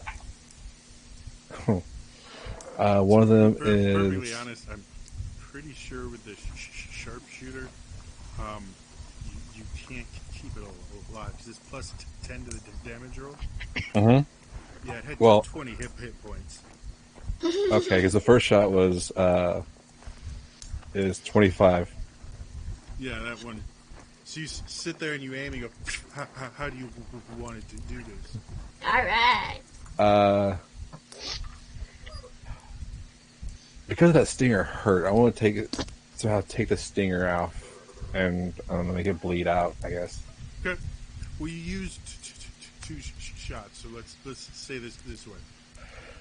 So you sit there and aim at it, and at first you're aiming at the heart, and then you just move a little bit, fire up a shot, and it severs the stinger itself. Kata, as you're sitting there, you hear the creature scream in pain. It flails its stump of a tail around. You get sprayed with blood. As it's flailing around, it turns towards you, and you line up right between the eyes, fire again, and as it flies towards you, the bullet stops in its tracks, rips off the back of its skull, and it plummets down to the ground. Why I turn towards him and give a claw thumbs up. You've never had a dragon give you a thumbs up before? It's a little unnerving, not gonna lie. And so for bonus action and actually movement, I'm gonna move back over to where I was before, and then use my bonus action to reload. Okay. That is that. Lillian. I will swing at the guy in front of me. Okay, he seems ready. Alright. 12 to hit. He brings up his, again, kind of rolls his shoulder and just deflects off of his very hard armor. Then I'll make my second attack. 23 to hit. This time, as he starts turning, bringing up a gauntlet to kind of block it again, you're able to just get around it. Go and roll damage.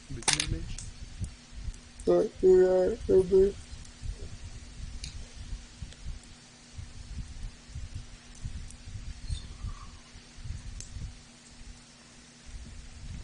But that would be 14 plus 2 radiant. So 16 total? Yeah. All right. Kind of screams in pain, just gives you this death stare, and you watch it drop its longbow and pulls out this wicked-looking longsword. Alright. Yeah, yeah, done. All right. So mage's turn, and the mage, seeing you kind of pissed off in front of you, just kind of turns and goes, "Well, that was fun. Goodbye.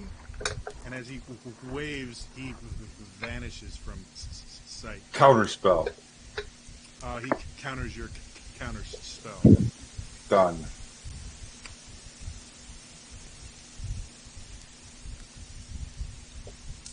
Somewhere every blue deck player is happy. And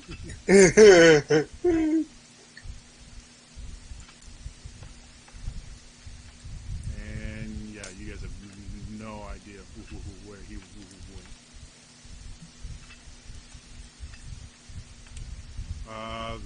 That ends his turn. Brings us to Henri. Well, I don't know how effective it'll be, but I'm gonna toll the dead the guy right in front of Lillian. Oh, nice. Okay. Is that a con save? Wisdom. Wisdom. You got a nat 20, so. Cool. So it was very effective. Yeah. You sit there and reach into kind of your understanding of life and death and try and just rip away a little of his life and nothing. And then I'm just going to, still prone, just roll over to this side of the tree. Everyone else is like running around, shooting, fighting. You're on the ground, just crawling and. They didn't go to a third of their life in the first round. Argenta. Alright. A whole lot of nothing in front of you. Question, do I know the vampire's weaknesses as a ranger that focuses on the undead? Yeah. At least the more well-known ones. You know, they don't like light. What about running water?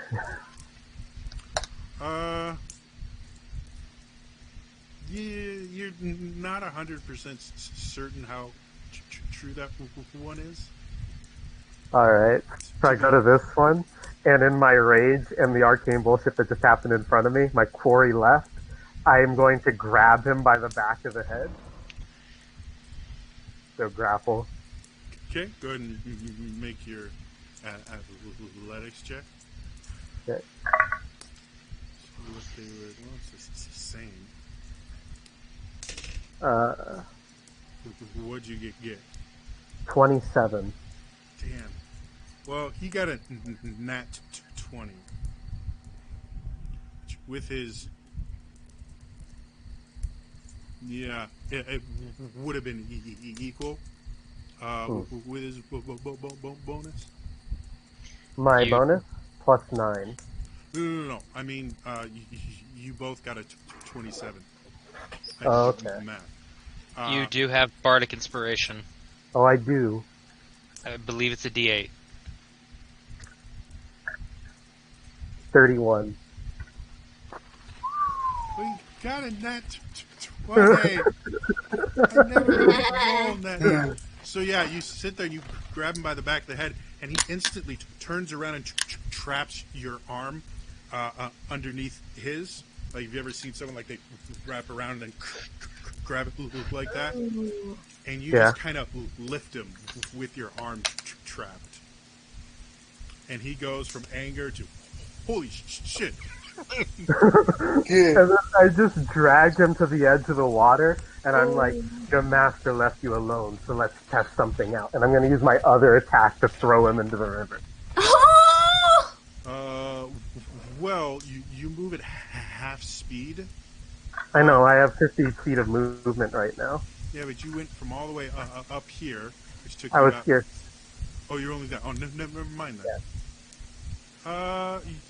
Yeah. Yeah, you throw him in. He gets up, wipes the water off his armor. Good to know. Now you're dead. Seems upset. As far as the running water, I don't have a vampire stat block in front of me.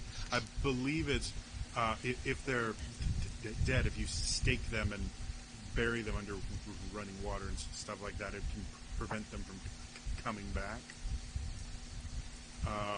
But they actually don't get hurt by running water, I don't think. I don't have my monster manual. Takes 20 acid damage if it ends its turn in there.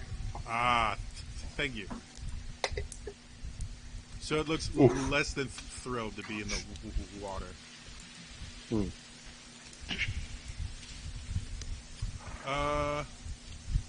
am I?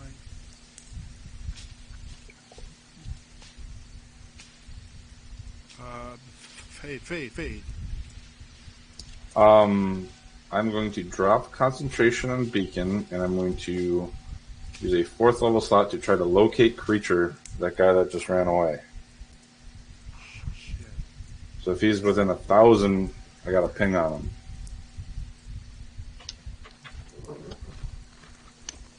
I gotta look up this. Can you read this spell to me?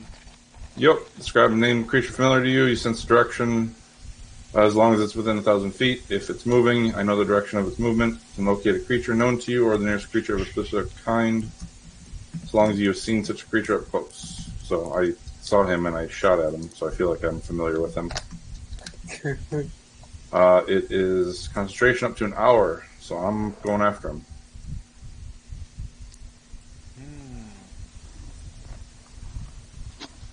Wait, this spell can't locate a creature if running water at least 10 feet wide blocks a direct path between me and him. So there is an out for you.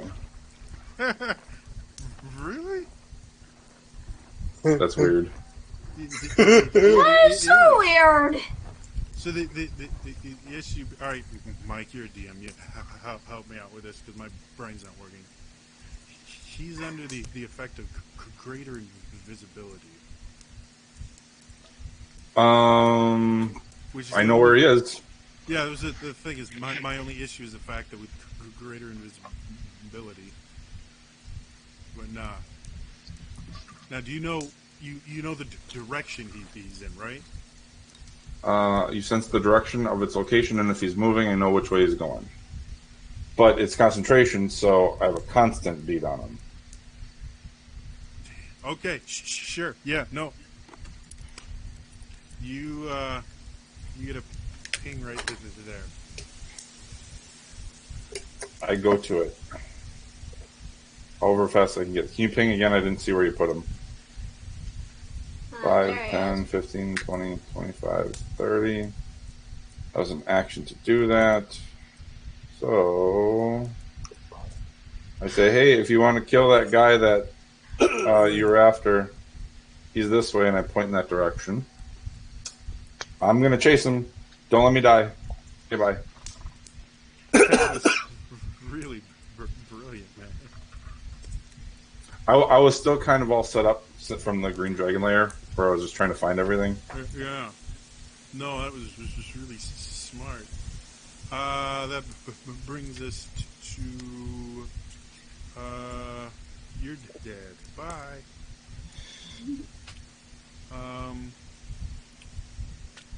Kata. Okay, did I see what they did with the locate creature? Yeah, you saw him point in this general direction. Yes, okay, I'm going to fly it.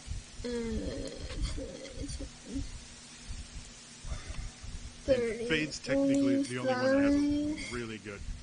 Okay, I have a question for you. I'll give you a DM question. He was under the effect of a guiding bolt. Mm-hmm. The mystical dim light glittering on the target until then.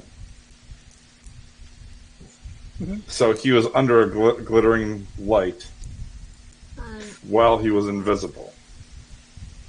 Yeah, but that ended at the start of your turn. Before the end of my next turn. So I would have seen that. Yep. Correct? Yeah. Unless it's also attacked. No one attacked. Yeah, he didn't get a chance. The whole reason I bring it up, I'm sorry to be stupid, but instead of locating it, if I had him located, I would try to dispel magic the invis. It's just, I don't care. I'm sorry. I'm coming to bog it down. No, that's fine. To be blunt, if you tried to dispel, because that's a closer spell, he would have counterspelled it. So, Look at that. You win. I'll give you the choice. If you think your character would have... We're good. Kata's already in movement. We're good. Okay. I apologize. Yeah, on the way there, I spot the, He's smarter than I am, so... I spot the other vampire in the water, possibly getting an idea. I try to, try him in deeper. Can I? You wanna? The river's not incredibly deep, so you can press him in if you want. If you want to grapple him, then he won't be able to move unless he uses his action to break the grapple. So that'd kind of be like you landing on him. Yeah, I can use my bite, and if I succeed, I can just throw him deeper. Yeah. So here's the choice you have. You can attack him and do damage, or you can use your action to grapple him. I'll just attack then. Oh, okay. Go and make your attack roll. Okay.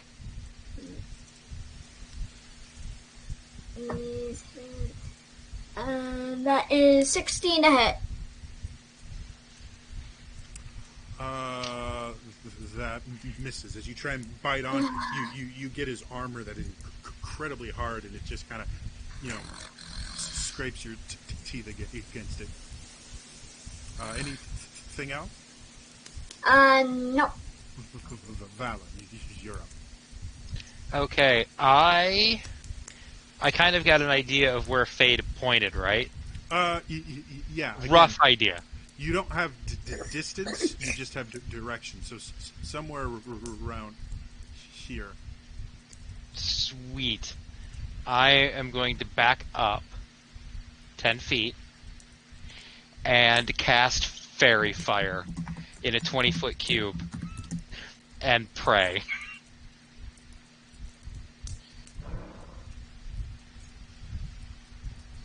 What's the range on Fairy Fire? 60 feet. Go ahead and click, or use your distance measure to just show me where you're placing the cube. Okay. And I don't know if... Yeah, I think I'm going to try to kind of place it over there. Would that be the center of the cube or the edge of the cube? Say edge. So. Okay. Then I'm going to try to put the edge there. Then. So this square, this square, this square, this square is it 10 or 20 feet? It's 20-foot cube. Okay, so here to here. Yes. Okay. So as you sit there and you cast, you guys see this burst of what color flame do you like? Bright red. Bright red. This bright red fire just blasts out, and it sticks to some of the trees and stuff like that, but nothing happens. Damn it. I will then, disappointingly, in myself, I'll shout out to Fade. Maybe we don't want to kill this one. And give him inspiration. Okay. Of the bardic variety. Commander. Oh wait, no, it's these guys first. So this guy's less than thrilled that he's got all these new friends, and he's wet. So he's gonna go here.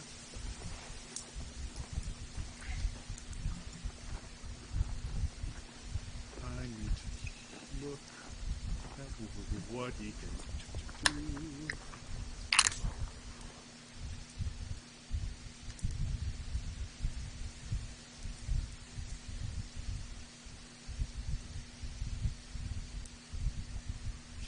Yeah. They both seem to realize this is not great for them.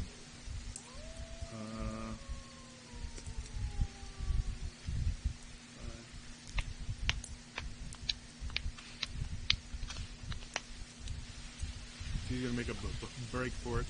Argenta and Kata, you can take opportunity attacks. Okay. 19. You just barely able to hit him. Go and roll damage. Okay.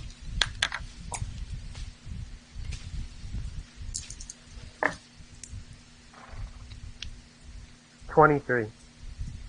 You hit as well. What's it? 14 points of piercing damage or 1 point of fire damage. All right. So you bite onto him, and he kind of screams in pain as he bops you on the snout to make you release. Keeps on running. 20 points of slashing damage. And then as he kind of turns, you bring the axe around and graze him across his ribs. He holds onto him, but he runs, and pretty soon he's not even on the map anymore. And Draconic, I yell, coward!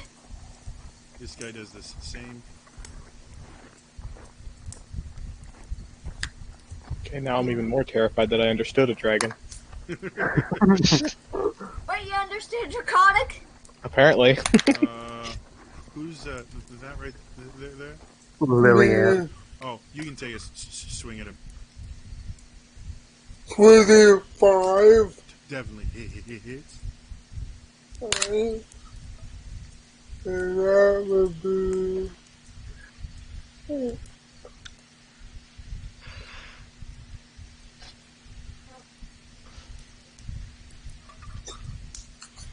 Two tears with 2 radiant. All right, so you get him right across the back as he runs off and is trying to get away. He's not quite gone yet. That brings us back to Commander. I don't see anybody, do I? No, he's well outside of any light at this point.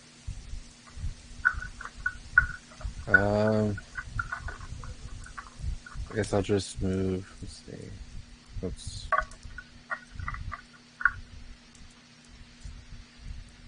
Move up to. Goes here, I can do. 5, 10, 15, 20, 25. Yeah, 30. Okay. And I will hold my action until I say something. All right, that brings us to Lillian. Will you say it right now? What did you say? Will you say it? Where's Fade? Fade is... Where are you, Fade? Right yeah, right in the middle there, yep. They all was to him. And say, do you know where the where he went? Yep, I'm just pointing in this direction. And I can't see about it. Oh my God, everything I see him. Okay. Is that in your turn? Yeah. Right.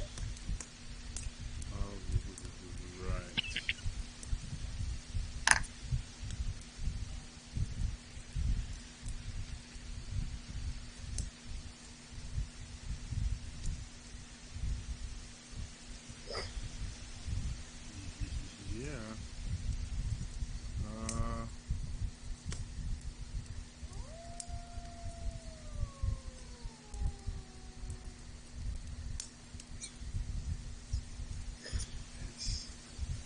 Everyone but Kata. I need a con save. Including me? No, you're too far away. Okay.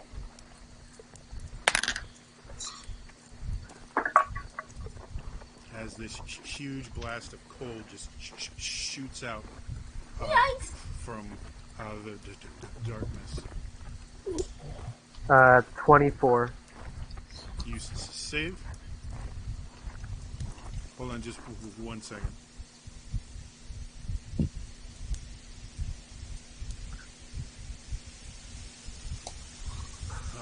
Alright, Argenta. Vala? 16. You save Lillian? You fail, Henri? You said I was too far. Thank you. Commander? 15. You save Kata, you don't need to. Fade? I burned inspiration for 16. 16 you save. So those that failed take 26. Those that saved take 13. And go ahead. Sorry, you said 16 points for those that succeeded? 13. Sorry, 13. 26. And I would like to send back a hellish rebuke, if I may. Do you have to be able to see the target? Let me double check. Because the issue right now is you can't see him at all. Doing that, Fade can have a concentration check. Great idea. You have to see the target. It has a 60-foot range. You point your finger, and the creature that damaged you is momentarily surrounded by hellish flames. One announcement where you could take a response to being damaged within 60 feet of you that you could see. So yeah, he has to see him. See, unfortunately, you can't cast it, which you can't see. Okay.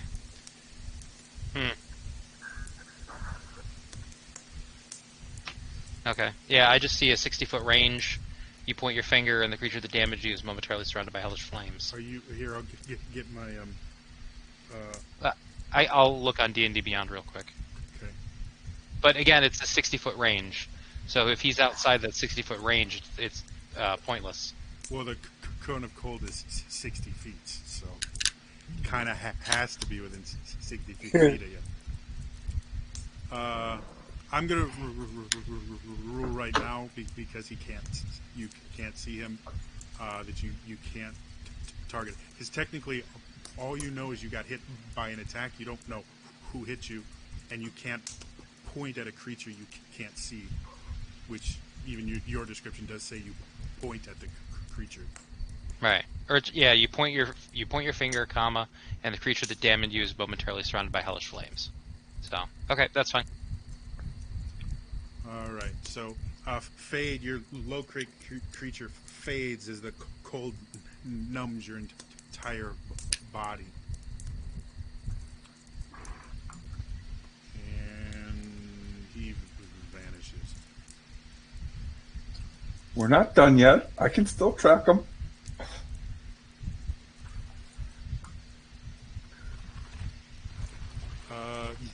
Yes, you can, but it won't be in combat. Is the thing. No.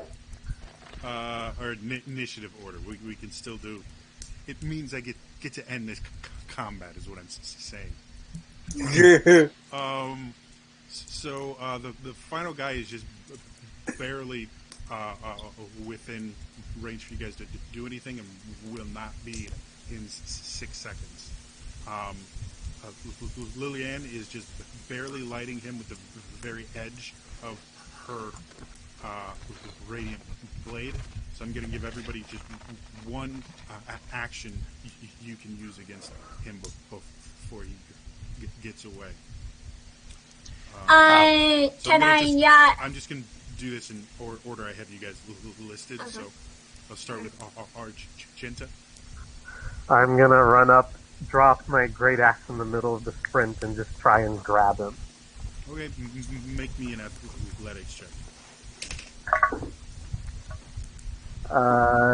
That is 25. Alright, he rolled an 8. So he's tackled on the ground. Val?